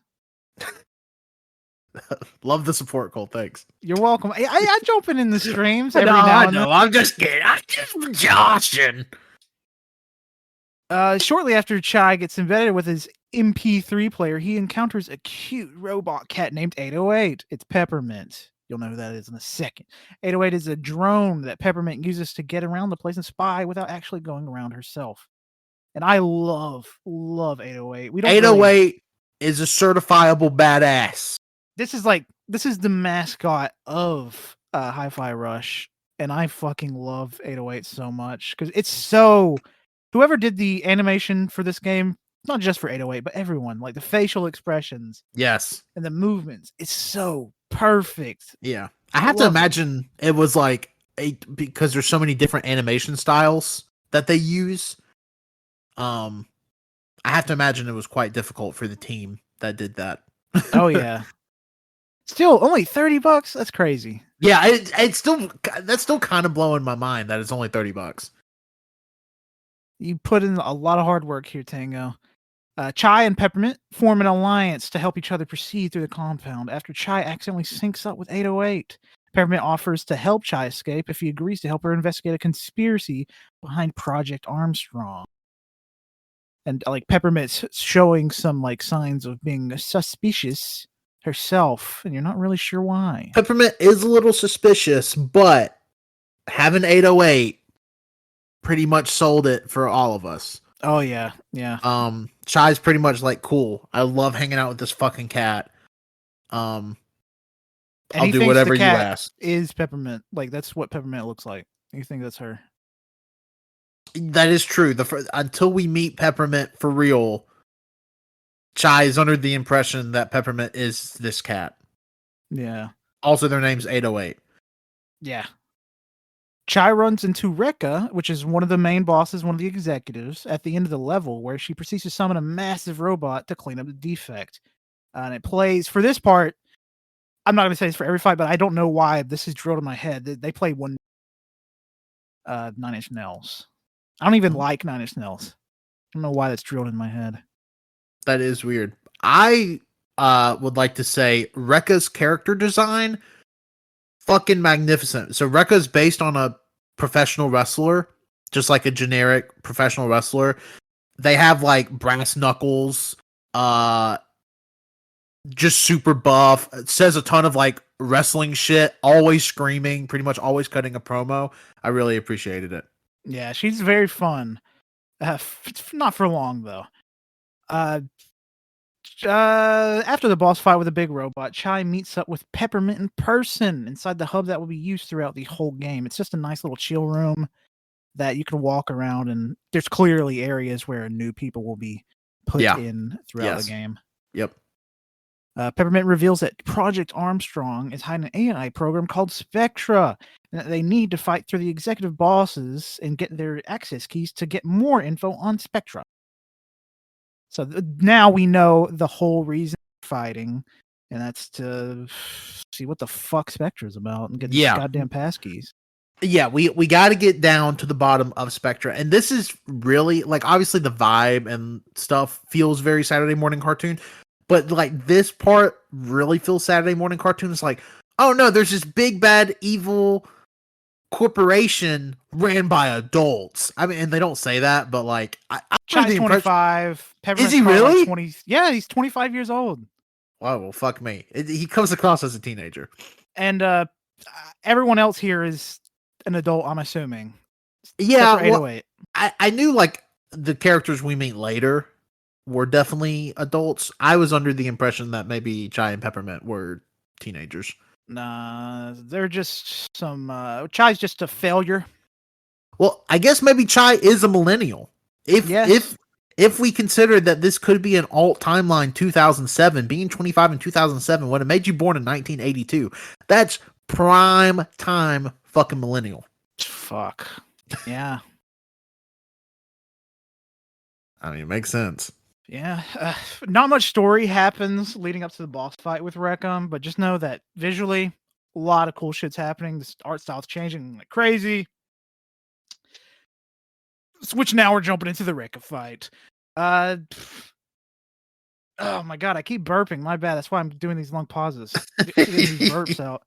Rekka has a robotic gauntlets that she reveals after taking off her wrestling gloves, and the arms have like pile drivers, and they pack a mean punch. They have these like pistons that push in and out and punch whenever she punches. It's really fucking cool. It is cool. Like really leading up to Rekka, I consider the whole, even everything up until Rekka is very much tutorialized. Just because the game, it is a weird game to like just jump into. You're still learning the rhythm based stuff. And that's why I think Rekka is such a short boss fight. Yeah, it's also the first. Yeah, well, it's the first one, but main boss fight. Yeah, but again, I definitely think it's very much tutorialized. But like Colt said, like pretty much the story thing that is happening is we're not even focusing on everybody else. We're like, we know we got to beat Rekka to get her key, so we can figure out like what exactly Spectra is, like get to the bottom of it. And pretty much Rekka is the head of like quality assurance. So she's like in the gamer's mind is like the last test of Chai maybe not being a defect if Chai can get through QA. Yeah. So it's really cool how they do that. And Colt's right. Visually, they throw everything at you. Like so many different, like some of the cutscenes are done in like an actual like cartoon style.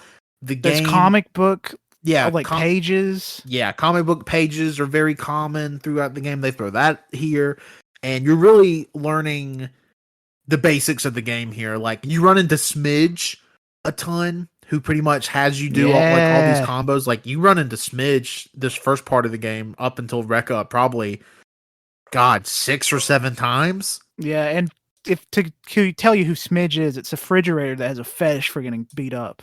Yeah, Smidge is a smart fridge. Smidge is great. Love Smidge, but Smidge does like being dominated.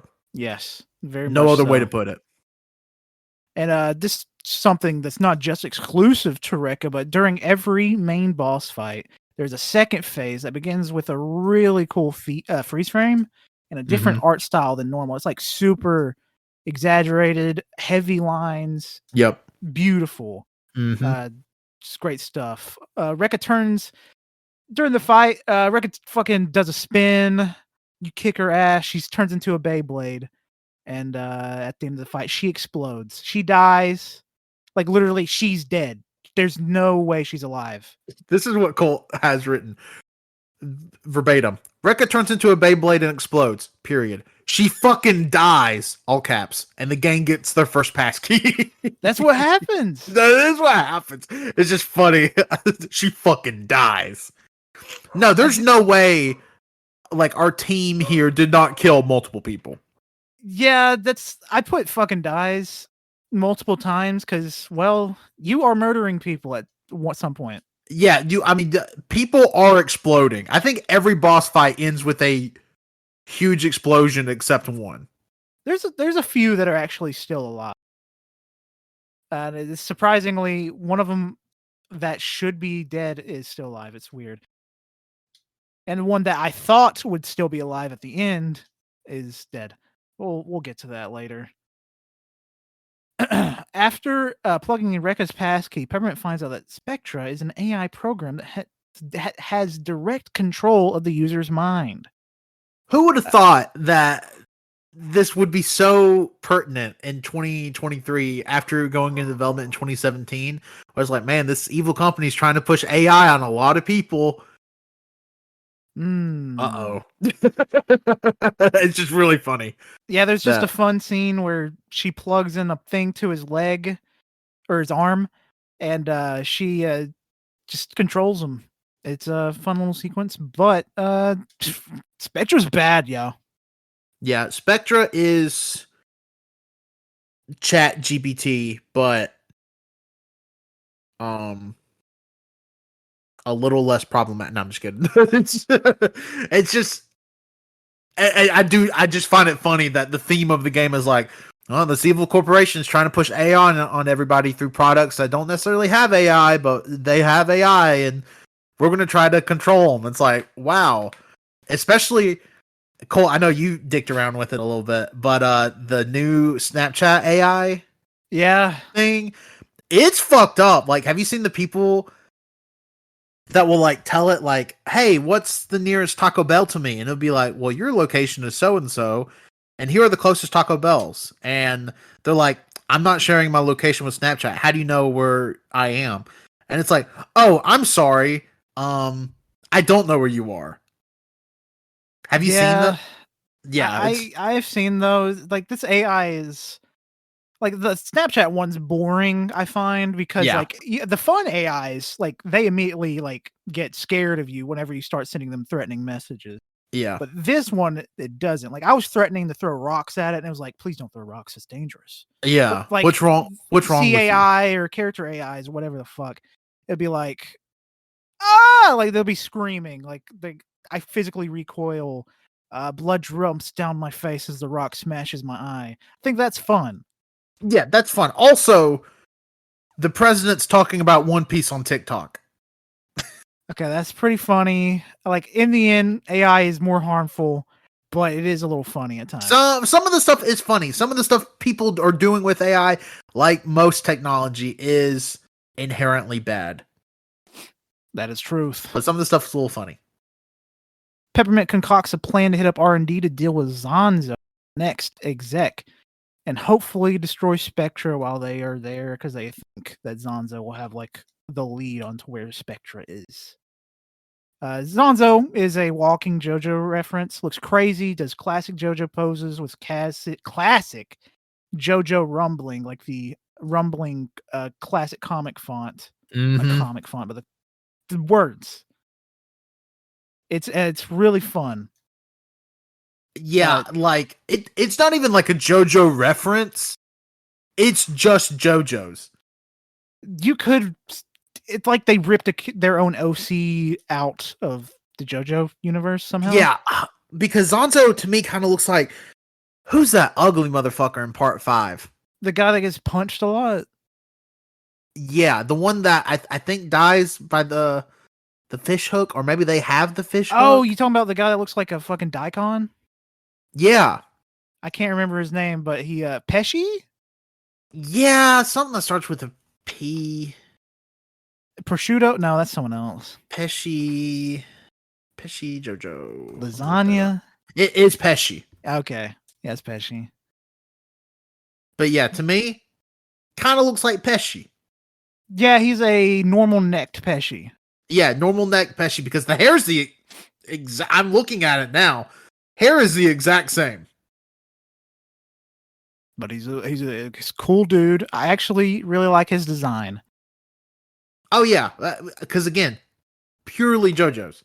Like ton of JoJo references, super over dramatic. Does all the poses. I mean, it is very blatantly JoJo's.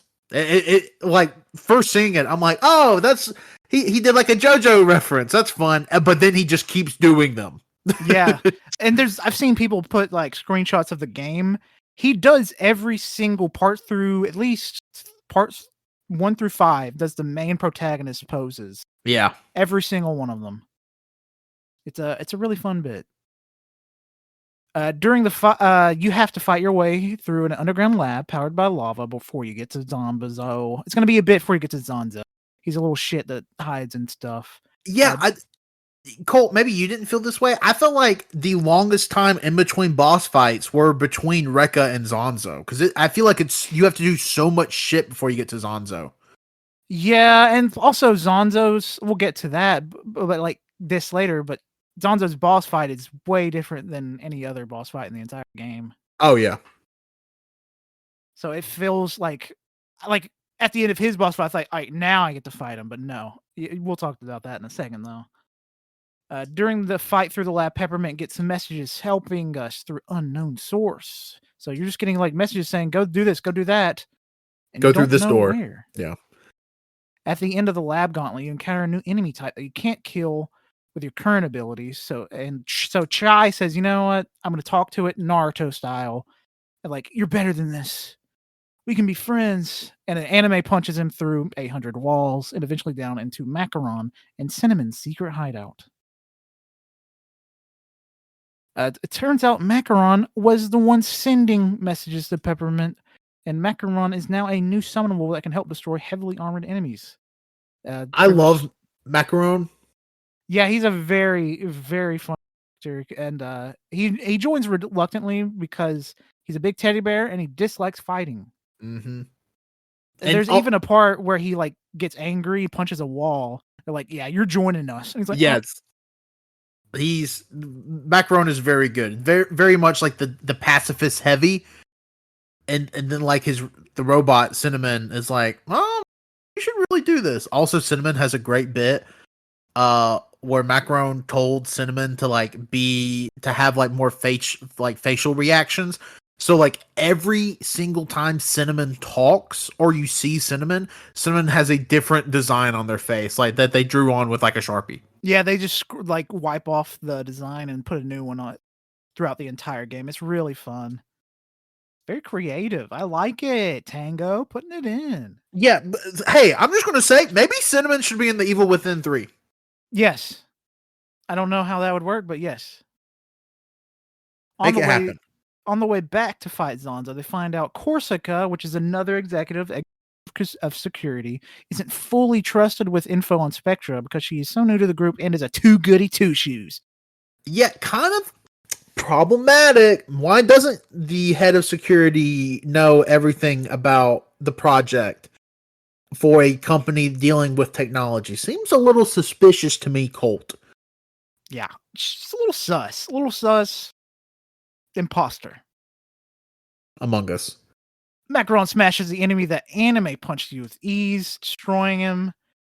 The next few events follows Chai as he drains the R&D's budget. This is the boss fight, basically. Zonzo gets defunded right before he gets to activate a large robot enemy, and you knock him out to get his access key. You don't kill Zonzo. Zonzo's alive. He is alive. Which he never pops up again. But I just thought No. that was funny that they did not kill Zonzo. Yeah, which maybe they did kill him because he got defunded and used so much money trying to defeat Chai and the gang. So, like, when you're out of money, you're basically not a person. Like, you don't even exist anymore. Yeah. Like, it's okay. The cop said, like, he doesn't even exist. Like, he's not even a person. I'm doing a bit from I Think You Should Leave. Whatever he said. Like, we just hit a homeless guy. Is that season 1? Yeah. It's been a while since I've watched season Oh 1. my So. God. You need to rewatch it. Season 3 is about to come out. So. Oh my God. Yeah. Season 3 comes out into May. Yeah. I think May 30th or something like that. Oh shit. That's awesome because that's right after Memorial Day weekend. I was about to say that's Memorial Day weekend. I'm off for 3 days. I mean, Wenzel's going to be back too. So maybe we can work something out. Oh, maybe we can work some little. Ooh, just had a good idea. I'll talk about it after we record this. All right. Here's what I want to say about this part before we come off of Zonzo. So this part of the game is where they introduce the parry system. Yeah, I'm a big fan of this. You like the parry system? Oh, yeah. I fucking despised the parry system.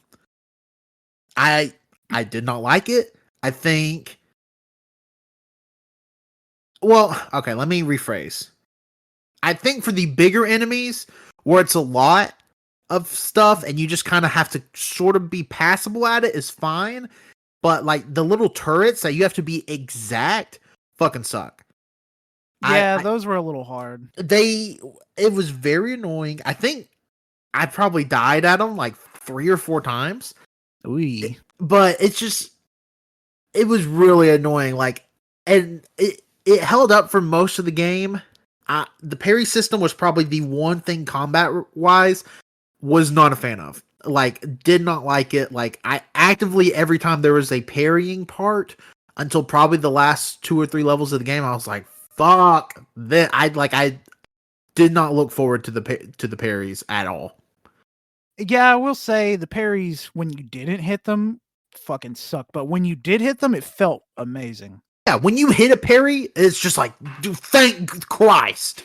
Like, I hit this, especially, and we'll get to it in a minute, with another boss fight where it's very parry heavy.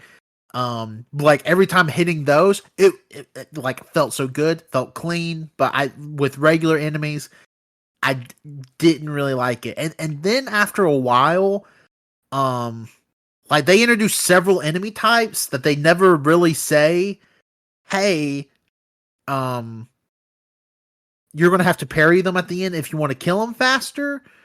They never really say that. It just kind of happens. Yeah. I didn't like that. Pretty much everything to do with parrying in this game, I actively disliked. I really enjoyed parrying for the most part during normal combats. Fighting the basic enemies, thought it was really fun, especially the ones with the blasters. Deflecting their shots, thought it was really cool. Zonzo's passkey reveals that Spectra's mind control is actually ready to be rolled out. They're just waiting to do a launch, essentially. Kale and Corsica interrupt them, making them jump out of a window to escape. And after a futile escape, Corsica captures Chai, knocks him out, and locks him in a cage. So I find it really funny. At the end of I was really confused. So after you do this part, like you get knocked out at the end of a track, which is what the levels are called. They're called tracks.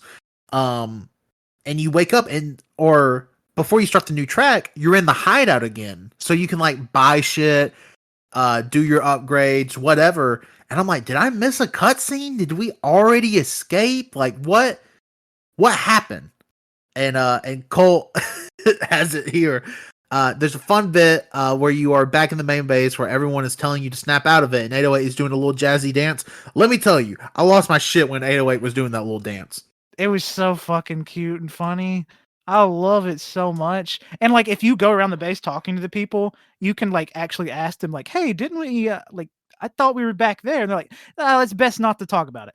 Just go sit on the couch. Yeah. Just go play. Just go." And that happens throughout the entire game. If you quit in the middle of a level, you can talk to the people with every single level. There's a new dialogue. You'll go talk to them and like, I don't know about that. Just go sit on the couch. You'll find out. It's just very fun little extra detail that they did not have to put in, but I'm glad they did. Yep. Chai wakes up in a cell with Corsica questioning him. And after Corsica leaves, 808 jumps down and helps free Chai. Because in the other scene, Kale had kicked his little magnetic wand off into the lava. Right before it hits the lava, 808 saves it like a good little kitty cat. 808 is so... 808 reminds me a lot of my little buddy Socks. Yep. I think Socks would be willing to do everything 808 does in this game for me. Uh-huh. Yeah, he can totally turn into a ball, fly, and like give you power-ups. Yep. All right. Chai ends up helping security repair the place to proceed through the level. If I had to pick a level that was like my least favorite, it'd probably be this one because it just felt like a lot of doing the same shit. Yeah, it was over very and over again. samey because you have to essentially repair like 3 separate rooms that all have messed up nodes to ride the elevator. Yeah, and this was the part that felt very samey because it is like, Yeah. it's very like, all right, we need to stretch this game. It's like they were like, we need to make this level just a little bit longer. So instead of repairing it 1 time, what if you did it 3? And it takes 40 minutes. Yeah. It wasn't terrible. It was just very long. And you can tell that I did not care for it because it's only like 1 sentence long for this level. And at the end of the level, you're finally stopped by security before jumping to a massive rail cart to head to Corsica's location. That's all. Yep. That's it for that level. Yeah. Straight I up, mean, I did not care for it, so I only did like 1 fucking sentence for it. and yeah, I mean, there wasn't a level that I just actively did not like, but I would say this was probably my least favorite as well, because it's definitely like, it feels very grindy. Yeah. Like it pretty much brings the game to a screeching halt. Yeah. Like for a game that is very fast paced, and after this level, it's the only level like it.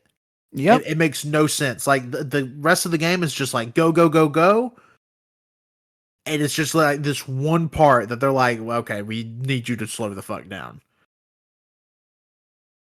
And I'm glad it's only 1 fucking level too. Yeah, I guess I won't count it too much against the game. Oh no, it's just really bizarre that like your high-paced rhythm-based action game, you're like, all right, time to do a checklist.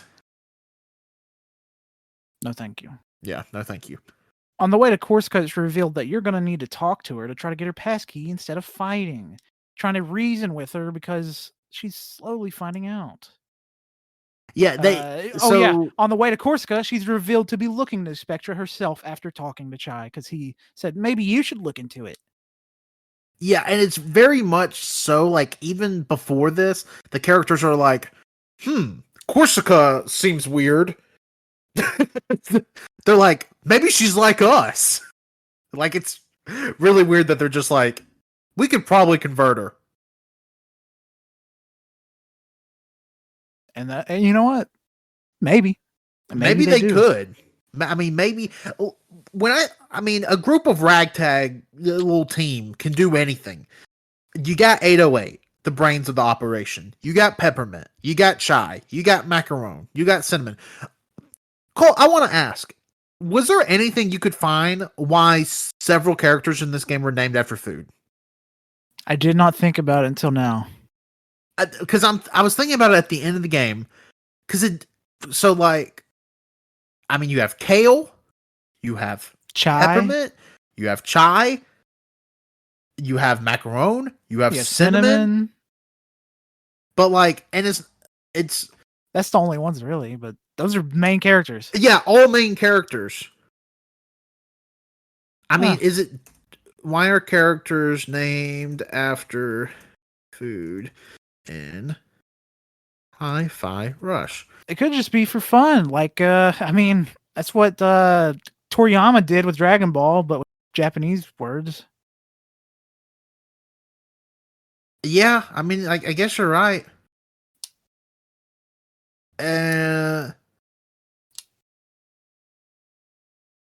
I'm reading here. Rekka is a type of ramen. Oh, okay. Zonzo is likely referring to Sanzo, a type / brand of sparkling water. There's a tea called Corsica, or a spice you add to a tea. So everyone's basically food related, except for 808. I don't fucking know. That's strange. Anyways, what? Is so chai, peppermint, macaron, and cinnamon? Is that supposed to be like somebody's like, oh, it's like the brunch bunch where they're all like breakfasty? Not really. I mean, cinnamon, chai, and peppermint are all things you can Tea. put in tea. And I guess Yeah. macaron is something you Eat could, with tea. could theoretically eat with tea. And kale's they're the sweet, fun group. While the bad guy's a kale, a healthy vegetable. Yeah. Fucking mimosa. Oh fuck yeah. Roquefort is a type of cheese. Yes, it is. Fuck. Holy shit. Why the fuck did I not realize this? Yeah, well, I completely forgot about mimosa too. Holy shit. Okay. Well, I was just wondering if like a developer had came out and said there was a specific reason. And honestly, maybe it is just maybe it's like a loose sort of like nod to Dragon Ball. I mean, there's a ton of anime references in the game already. Oh yeah. I mean, there's a ton of pop culture references in the game. I mean, the game also has a whole licensed soundtrack for it. Maybe it's just like, well, fucking Toriyama did it with Dragon Ball. Why can't we do it? Could be just as simple as that. Fuck it. Why not? Just interesting. I wonder if there's like a legit reason out there. If you work at Bethesda or you know somebody that worked on this game, and if there's a legitimate reason, please reach out to the Backlog Boys. Please tell us. Thank you, Todd Howard. Yeah, Todd, when you come on the show, we'll ask. Chai falls through a vent directly on top of Corsica, and he tries to talk it out with her, but he keeps talking shit instead of saying stuff that'll get her on his side, so they start fighting. It's really funny, too, because Chai will, like, continue to say things, and they're like, why did you say that? And he's like, oh, is that word bad? Like, at one point, he calls her oblivious, and he's like, oh, I didn't realize oblivious was bad. It's a good bit. Yeah, it's real fun. The boss fight has you parrying her as you continue to make her angrier, so she attacks more because they realize, fuck it, we're not going to be able to talk her out of this, so just keep making her angry.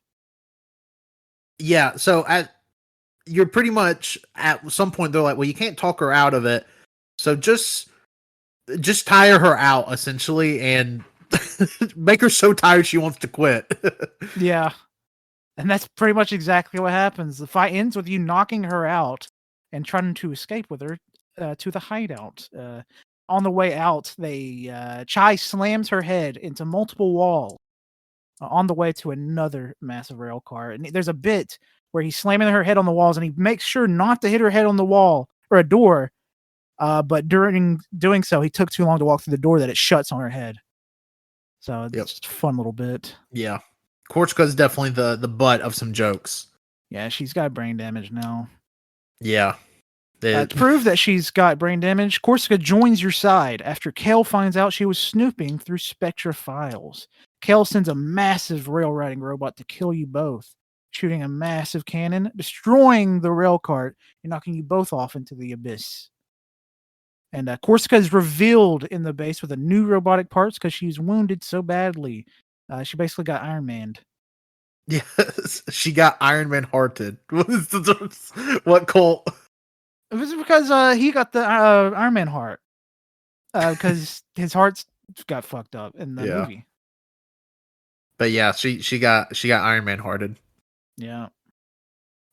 Mimosa is the next executive boss they are after. There's a festival happening to celebrate Project Armstrong being ready to launch, with Mimosa being the headliner. Yeah, Mimosa's an idol. Yeah, she's the big popular asshole. Fighting through the festival, you eventually find a showroom with information about Vandalay Technologies. And we learn that Kale is... Tanner, read this part. Because I said drum roll, please, Tanner, drum roll. Peppermint's brother. Yep. After she has a breakdown, she found out about the lies Kale is telling the public and how he came to power and how their mother stepped down. It's all lies. Mm-hmm. And she's like, this is my fucking brother. Yeah, and everybody's like, what? Even though they both have the same color hair and it's been obvious from... So I thought maybe it was her dad at first. No. Because I thought, okay, maybe Kale's her dad. Because Kale to me comes off as somebody that's like supposed to be in their 40s. And again, I thought Peppermint and Chai were like older teenagers. We had different viewpoints of this game because I thought he was like 28. He was like a young CEO. No, not me. Oh no, fuck. Now it's time to go kill Mimosa. Chai finds Mimosa's dressing room and hears some robots talking out in the hall, so he panics and puts on a shark costume after he hears them looking for Left Shark. He used a shark costume to sneak to the stage to fight Mimosa. I didn't realize it until Tanner said it on the stream. I think this is a reference to the Katy Perry shark bit. Yeah, I'm trying to see what year Left Shark. 2010, wasn't it? 2015, Colt. Oh God, my time is wrong. This is another millennial thing, where but it's very fun because Chai looks funny in the costume. It is very funny.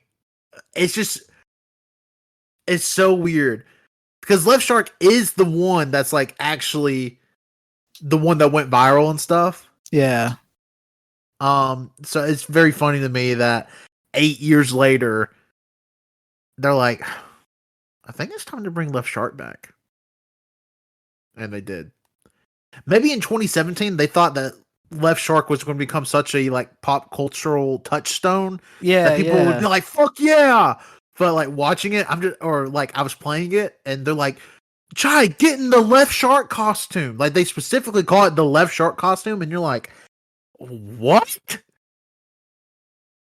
It's just a wild bit to have. I'm kind of hoping in like Death Stranding 2, whenever it comes out in 2 years, they reference Here Comes That Boy or something like that.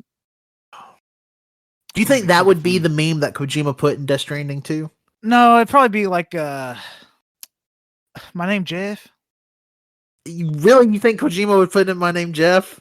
Yes. That would be his number one meme choice? Like a celebrity would say, hey, can you put My Name and Jeff in the game? And he'd be like, of course, anything for you. Well, yeah, if any celebrity asked him, obviously. I'm trying to think what... I'm thinking Keyboard Cat.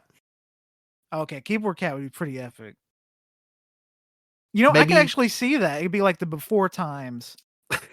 Could you imagine the fucking opening of Death Stranding 2 cuts to like a character in the before times, like before, the apocalypse or whatever? I haven't played Death Stranding 1 yet, but it's like a fucking person watching. No, hold up. It's fucking Kojima. It would be the fucking Numa Numa Ye guy. Yeah, exactly what I was just now thinking of. Fuck. Please. Kojima, put the Numa Numa dance in Death Stranding 2. That's it. Mimosa's boss fight is more traditional, using all the abilities you learned up to this point, but not really. She turns her dress into large wings that also double as weapons, and towards the end of the boss fight, you have a dance off against her where you show her up, and final phase has you deflecting her attacks in the same way you fought Corsica. The little dance battle, it's like Parappa the Rapper. It's gameplay. And some of those buttons, and I wonder if it's faster or if there's more button prompts in the harder difficulties. But playing normal, it goes pretty fast, and there's a lot of button prompts. Yeah. Yeah, it was very Parappa-esque. I very much like it. or liked it. That her boss Even their fight, movements, like the dances, it looked like they were stiff, like a PlayStation 1. yeah, And it wasn't like any other animation they had in the game. in the It game, was exactly. very much so a reference to Parappa the Rapper, now that I think about it. This was probably my favorite boss fight in the game, That's fair. It's a good boss fight. even though I died the most at it. I do remember like checking in on the stream a few times and seeing like, damn, he's still on this fight. Well, and two, so I didn't notice like the third or fourth time that Mimosa actually had 2 health bars. Yeah. So I thought you were supposed to just time it and wait. And then like I noticed it finally coming back. I'm like, oh, she has 2 health bars. So you have to like beat her ass, essentially destroy the health bar of the wing / dress. And then you have to like beat her ass. Yeah. So yeah. Mosa is knocked up into the sky where she explodes into a million pieces with a cool fireworks display. Another passkey falls down. And Mimosa is dead. 100% no way she's alive.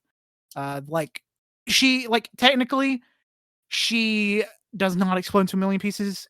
After the fireworks go off, you see like a ding, like the classic cartoon trope where somebody gets knocked into the sky and they turn into a little star.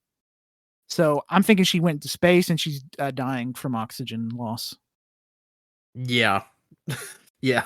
Which is way less painful than exploding. Yep. And fucking boiling to death. Great job. She's dead. Yeah. So that's 2 murders. Yep. 2 murders, and it won't be the last. Roquefort is the next executive. They do a bunch of fighting off screen and say that it was so cool and that they wish we could have seen it. That we would never bring it up again. And I thought that was a very fun bit because Chai had to like come up with a plan. Like, fuck, his plan's so stupid, but it's the only one we got, so let's do it. Yeah, and then they just do it off screen. I did think it was weird that they do it, but honestly, the way they set it up, there was no logical way to put it in the game. Yeah. And it's kind of a callback joke anyways, because Chai, like 3 tracks prior, goes like, next time, can you just shoot me out of a big cannon? And they're like, and Peppermint's like, sure, whatever. And that's essentially what happens here. Is you have to like protect, you find this fucking cannon, and your deal is to get shot into Roquefort's office. Yep. And you fuck up, obviously, hitting the cafeteria. You land in the cafeteria. And you fight a little bit up to get to him. And this is my favorite 808 bit happens section of the game. It's where he does a little karate pose. Big fan of that one. Yep. The 808's karate pose is good.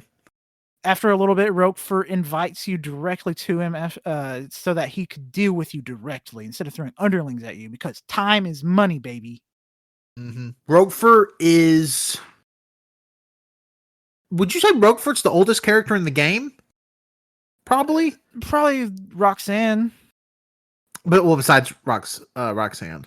But the oldest like enemy, yes. Yes. Yes. Which is interesting because Roquefort does kind of have the viewpoint of like business, and we see Kale a little bit in the future here. It's like, oh, it's just what do people want? What do people want? And Roquefort's like, well, we need money now. It's just kind of interesting. I thought. Yeah. And Roquefort actually turns into visually my favorite boss fight in the game because he turns into a giant mecha werewolf. And it's super, super sick. You have to beat him enough until he turns back into a normal sized man where he runs around the room trying not to get hit, and you have to beat him up. And like after the first time, he like knocks you into a lockbox area. And then after that, it's a vault filled with gold. Mm-hmm. Here's what I loved. The vault filled with gold, the main attack is him literally Scrooge McDucking you. And he like dives into the gold.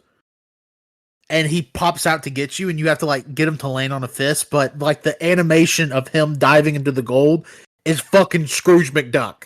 It's so good. It's so good. Yeah, I thought that was another fun twist. And also, if you're Chai and if you stand still so long, you start kind of sinking in the gold. Oh, I which didn't is even not- see that. Yeah, which is not how solids work. Yeah. It's not like I don't think you can go all the way down, but it slows you down. And during that part where he's like diving and jumping out at you, you want to go fast. Yeah. But yeah, it's very cool. Roquefort, after a little bit, Roquefort is defeated by the thing that he cared for the most. Thousands of pounds of gold fall on top of him and kills him. It was right, like he was about to get back at you type situation. Like he was not anywhere near being ready to be defeated, but gold falls on him and kills him. It was their quarter 3 profits that falls on. I don't think it's implied that he's dead. I didn't think he was dead. I think he's dead. I mean, I'd die.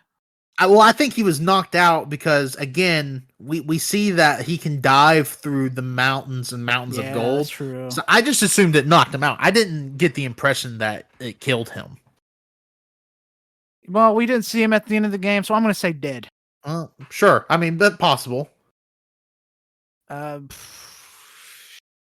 yeah, we got another pass key because of it. And now that's over, Kel's all that's left. He's the final executive.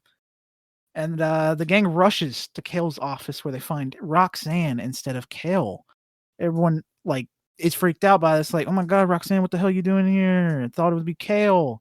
So they get tricked and by letting their guard down, and everyone is immediately locked in a force field where they realize Roxanne stepped down because Kel used Spectra to control her mind. She's got like red eyes and like a little headset on where she's controlled. Yeah, which is the evil.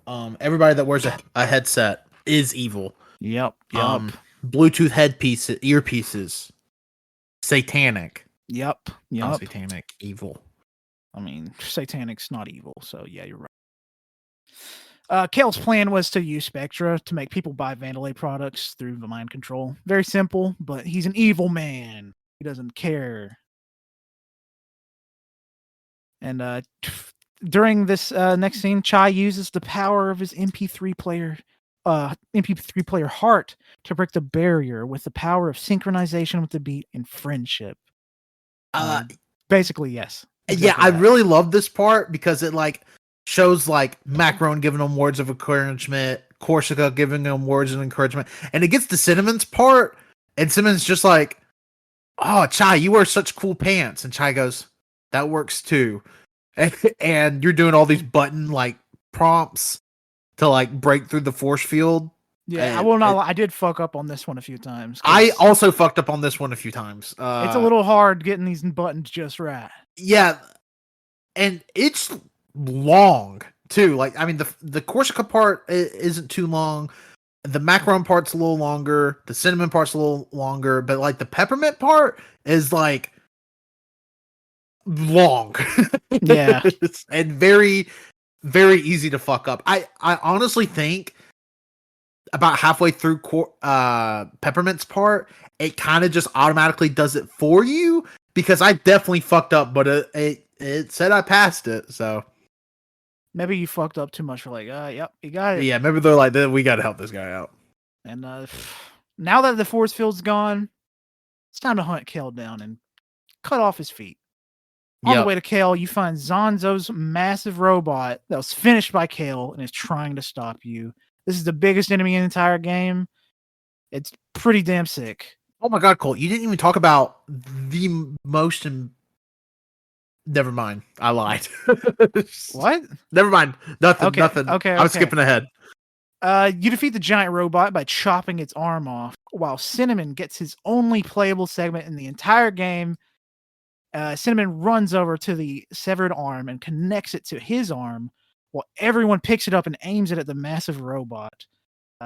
Big robot gets murked by his own weapon, and Cinnamon loses his arm and his legs in the blast, but it's chill because he's a robot and he can be rebuilt. Yeah, that was super sick. Yeah, it was really cool. It took me by such surprise where Cinnamon's like, I want to go get the arm. And then all of a sudden it cuts to the camera perspective of your Cinnamon, and all he can do is walk and jump. Yep. And it's just a single jump. It's not even a double jump like you can with Chai or anything. Like now, They- like this. Thinking about it now, with as well as this game did, if they ever do make a second game, I think it'd be cool if we could play as multiple people.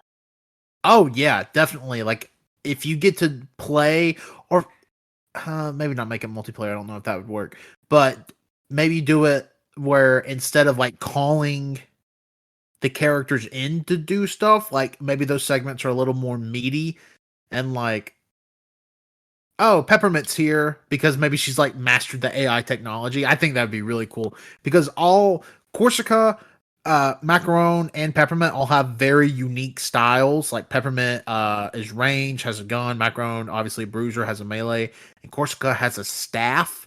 That's It's mainly like used. a ranged close quarters type Yeah, situation. well, she can form tornadoes with it, but also she can't damage like enemies with it, but she can Yeah. stun. And also blow out fires. But Yes. yeah, that would be really cool. I didn't even think of that, but that would be rad. The final Kale boss fight starts pretty much immediately after this. And it starts with him getting a new drippy AF outfit as fuck. He takes control of Chai using Spectra in Chai's body. And I like really love the outfit that he has going on here. Throughout this fight, this is like visually, he looks so cool. Oh yeah. This is a really, really well done final boss. But yeah, he looks really fucking cool. Kind of reminds me of the Spider-Man final boss, PlayStation 4 Spider-Man at the end. And if you played that, you know what I'm talking about. And now it's time to play as a cat. Kale pulls out a lightsaber. You take control of 808, and you have to hit his hand, which is like a little segment in his hand that controls Chai, to break the little mind control device inside of his hand. Free Chai, pretty much. Yes. Yeah, So playing as multiple 808, ways. I was losing my fucking mind. Yeah, it was super cool. Like I did fuck up once, and I was like, "Oh no, I'm so sorry." But we made it in the end. Again, like I said earlier, 808's a badass. Yeah, 808 is a badass, super strong tank. I would love an 808. Make Stray again, but with 808. Yeah. I just know Socks is like outside the door, like single tear rolls down his face. Because he's not 808. No, Socks is better than 808. Oh, But 808 is really fucking cool. yeah, that's true. I mean, 808 doesn't suck your toes, so Socks might be better. You're right. Jesus. Kale turns into Dr. Octopus clone, where you have to use all three characters' abilities to defeat. He has like 4 separate tentacles, 2 or I can't remember, but you have to use. Two are macarons with the shield. Yes. One is on fire, so you have to use Corsica, and the other one has like the digital shield that Peppermint shoots. Yeah. So you have to like use your abilities properly to actually do damage. Yeah, I didn't really have trouble doing. It was a pretty fun boss fight. Yeah, it was fun. I don't want to say it's easy because I mean it's fairly long and there's 3 phases. Yeah. Well, 4 if you want to count 808's part. Yeah. But it was pretty straightforward. Like yeah, it was really well done. I thought. And the final phase of the fight has Kale going to overdrive with glowing orange electricity. My favorite look on him in the entire game. Mm-hmm. So Especially when they drippy. show like the stylized heavy line version. Yeah. Yeah, I mean, it literally, it kind of reminds me of oh my god, well, I literally had a character in my mind. And I cannot. I've fucking lost it. It kind of looks like him going Super Saiyan. Yeah. But I had like a mech character in my mind. I can't remember who it was, but it's very well done. Yeah. It's super cool. The fight ends with everyone beating the shit out of him, Uzumaki Barrage style. Everybody gets a hit on him. It's a really, really cool fighting segment, cutscene that is. And he explodes to death, dying to death, dying to death, death to death. He's definitely dead. Like he's the one that's the most dead out of everyone. Yeah, he for sure died. Like you see him explode. Yeah, I mean Rekka does the same thing, but they're both definitely not alive anymore. Yeah. which is a little fucked up. Yeah, because it is Peppermint's brother. It is Peppermint's brother, but also like Roxanne is still very much alive. Yeah. And she's just like, thanks for killing my son. Thanks for getting that shit shut down. Yeah. Need to get it put in his place. Yeah. Peppermint gets the last key and uses the full set to shut down Spectra. The password was password. Yeah, it was. With Roxanne freed, she apologizes to everyone and gives a hug to Peppermint. Roxanne offers Chai the opportunity to be the face of Vandelay, and the credits roll. I thought it was really funny that she was like, well, Chai, you're not really good at anything, so what if you became our mascot? Yeah, you suck, but like, yeah, you did save us, so I guess. Yeah, we kind of have to put you on payroll now. Why don't you just be a goofy little guy for us? You know what? I would take that job in a heartbeat. Oh my god, in a fucking heartbeat. Easy. Anybody want to pay us to be goofy? Yeah, who wants to pay us to be goofy? I'll do anything. Anything. And a montage at the end shows Peppermint fixing up a truck, Cinnamon being repaired by Macaron because he's a robot, he's fine, and all of them going on a nice little road trip to chill out and watch the sunset. And that's when the game officially ends. And technically, there is post-game content where you have to go through every single level to do some more, but I did not do that because I didn't feel like it. Yeah, it's pretty much the post-game content is like, oh, it seems like there's some Spectra stragglers. Why don't we take them out? That's all. Yeah, but that's the whole like main storyline there. I personally really, really enjoyed it. It's like something from my childhood, but it's totally new. It was a very weirdly nostalgic taste, even though I've never seen anything like this before. It's all around just a super fun time. It's not like the best game you'll ever play, but it is a fun time to be had. Yeah, I definitely got the nostalgia thing for it, and I think that goes back to like the Saturday morning cartoon vibe I felt with it. Like it just feels so. I'm trying to think. I don't want to say it's low stakes, but it definitely just feels like if I turned this game on a Saturday morning, played a couple of hours for it, like it just put me in that happy place. I enjoyed playing it thoroughly. Yeah, I mean that's it is a fun time. Like Colt said, this isn't like a mind-blowing, narrative masterpiece. But every game doesn't, and I don't want every game to be that. No, I like to have a chill time sometimes. Yeah, sometimes video games can just be video games, and that's what this was. Like, this video game is very much a video game video game. It really is. It took me back to the PlayStation 3 hack and slash 3D platformers. It was a nostalgic blast that I really, really enjoyed all the way up to the end. Yeah.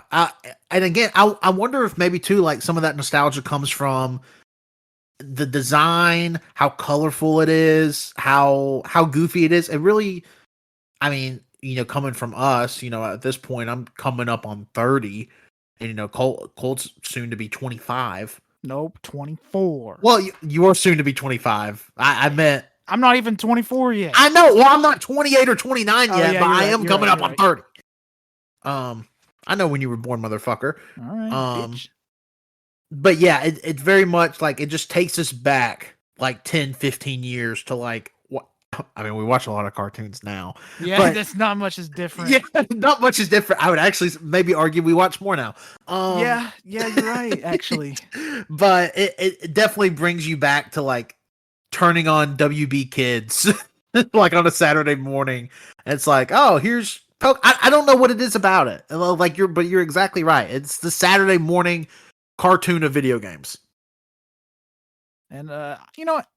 I'm ready to rate mine. Like, I've had this number ever since I first played it, and like after watching the movie of it again, I strongly feel like even though it's not a solid full number, I don't see it going ever in my mind, ever below this number or higher. It's a solid 8.5 out of 10 experience. Wow.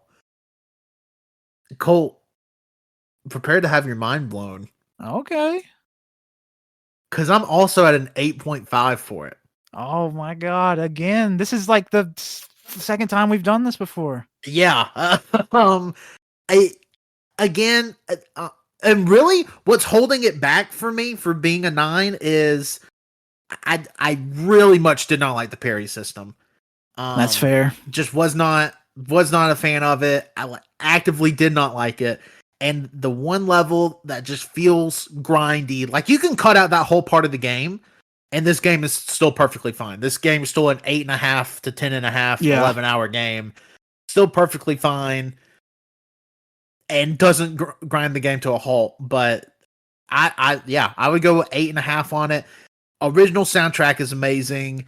The game feel is amazing. The visuals is good. A great, super likable cast of characters. A fun variety of bosses. Like all of your antagonists are like different enough, and each like has a pretty unique boss fight, and it's a happy ending. And who doesn't? Sometimes, a game can just do that. Have a happy ending. And if there's not a Hi-Fi Rush 2, it's okay. They ended the story in a good way. And if there is a Hi-Fi Rush 2, hell yeah. Yeah, that was... If there is one, I'll be happy. If there isn't, I'll be happy as well.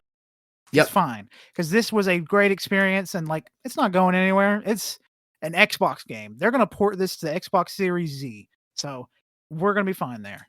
You think that's the last Xbox or just the next one? It's just the next one. Xbox Series. Yeah. It's stupid enough to work. Yeah, you're not wrong. But I think that's Hi-Fi Rush unless you have some more to say. No, I mean, I do think people at the end of the year will forget about Hi-Fi Rush. Yes. It came out so early in the year. So if you're listening to this now, we're at the end of April. It could be going into May. You're listening to this. Give Hi-Fi Rush a shot if you haven't played it. There's no excuse. If you have a fucking Xbox and you have Game Pass, or if you PC have with Game Pass. Yeah, exactly. And if you have an Xbox and don't have Game Pass, I don't know what the fuck you're doing.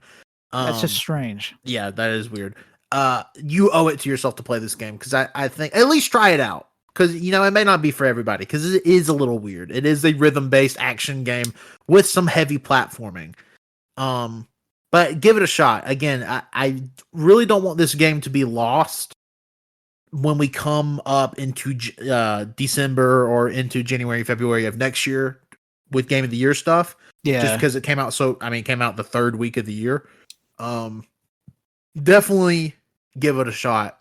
Because I think this game has the potential to hit, maybe in a few years, that like cult classic CULT. Cult. Yeah. Classic. I mean, it's already a cult classic, if you ask me. But that where it's going to be a game where people talk about, what was really underrated? Hi-Fi Rush. Or what people don't talk about anymore? Hi-Fi Rush. Yeah, I think everybody, again, especially if you have Game Pass, there's no excuse to definitely try this out and give it a whirl. Because I won't lie. I start the stream and I see it's a rhythm-based action game. I'm just like, uh-oh. I don't know if I can commit to beating this. And then I beat it in 3 streams. So, yeah. It's a blast. Check it out. So I guess you want to hit those final plugs that I don't know. They will never be in my... Yeah, I guess I'll do it. Well, first of all, I want to say, so if you don't know, in May, there's 5 Wednesdays. And we release 2 Wednesdays a month. So for May, we are releasing on May 17th. That will be our middle of the month banter episode. And then May 31st will be episode 5, where Colt, you wanna say what game we're playing? I'm trying to remember the full title. Fuck, I can't remember the full title. You say it. No, you can do it. Come on. You can't remember it either. I just know it's one of those games in that genre. We are playing I had to look it up. It's a long game. It's a long title. We will be playing another kind of recent game. Kirby and the Forgotten Land. Yep. Kirby and the Forgotten Land. I couldn't remember it because I was like, let's do the last Kirby game. But it's not even the last Kirby It's game. not even the last Kirby game because of fucking Dreamland Remake, Deluxe. remaster. Yeah. But yeah, we will be doing Kirby and the Forgotten Land as our title for May. And then just, I guess, doing a little bit of summer housekeeping. June will be 2 banter episodes. And then we'll roll into July, and who knows what we'll do in July. Yeah, well, I'll say this: Wenzel's picking July. Yeah, Wenzel will definitely been here for 2 months. Yeah, Wenzel will definitely pick July's game. Yeah. So, thanks for listening to Backlog BoyZ. Obviously, here at AYCH Extra, we have a ton of great content you can go listen to. Go listen to Muscle Orchestra, our wrestling show. The old episodes of Cinema Grimoire. Will there ever be another episode? I don't know. But you can go listen to the 3 that are out. We have a ton of cool stuff cooking up for Extra that should be starting to pop up in the next couple of weeks. Keep your feeds and ears open for that. And also the main AYCH feed. Just released episode 300 a couple of weeks ago, nearing 400 pieces of audio on that network. So really cool. The week of release, Patrick really has a really cool interview up for episode 303. Go check that out. I don't want to promise anything, but hopefully the week you're listening to this, there will also be a new Muscle Orchestra up on Friday. Yeah, we're cooking up stuff all summer. We just released our summer blockbuster predictions with some heavy stakes on the line. And in May, we're doing our month of games.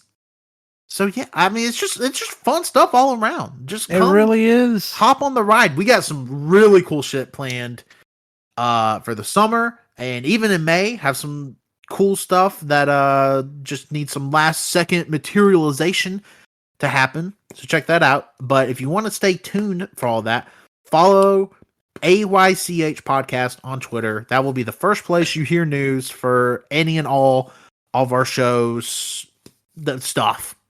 So go there. Follow us on Twitch, All You Can Hear, twitch.tv/allyoucanhear. I just beat Hi-Fi Rush on stream, so I don't really know what I'll do next. If you're listening to this today, April 26th, I'll be live with the Street Fighter 6 demo later, so go check that out. I'm trying to think. YouTube, AYCH Podcast, or All You Can Hear. You can search it both ways. Every Twitch VOD is currently out on there besides the WWE 2K23 one. And it'll probably never be on there. Probably will never be released, but if you want a link for it, just tell me. It's a secret. Yeah, shh, be quiet. Yeah, and you can follow me on Twitter at Tanner1495. My name's Colt. Follow me on Twitter at ColtD00. Like Tanner said, go ahead and check out these All You Can Hear episodes. These last few ones, I don't know why, but there's just been this, I've been hit with like a stem shot or something where the bits are insane. There has been a really fun energy in the room the last few episodes of the podcast. Don't get me wrong, all the podcasts are good. You should go listen to all of them. But the last few in particular, really, Cole, I think there was something in the fucking Pete Gelligan mix. Yeah, there might have been. So go listen to 299 and then listen to all the rest of them since 299. Baby, there's a shark in the water. But yeah, who knows? There's something in the water. AYCH, we cooking, not cleaning. No, we're using dirty dishes and we're cooking on those dirty dishes. Mm-hmm. And we're it's disgusting. Eating mud. Yum yum. All right, Cole. Any last words? Bye.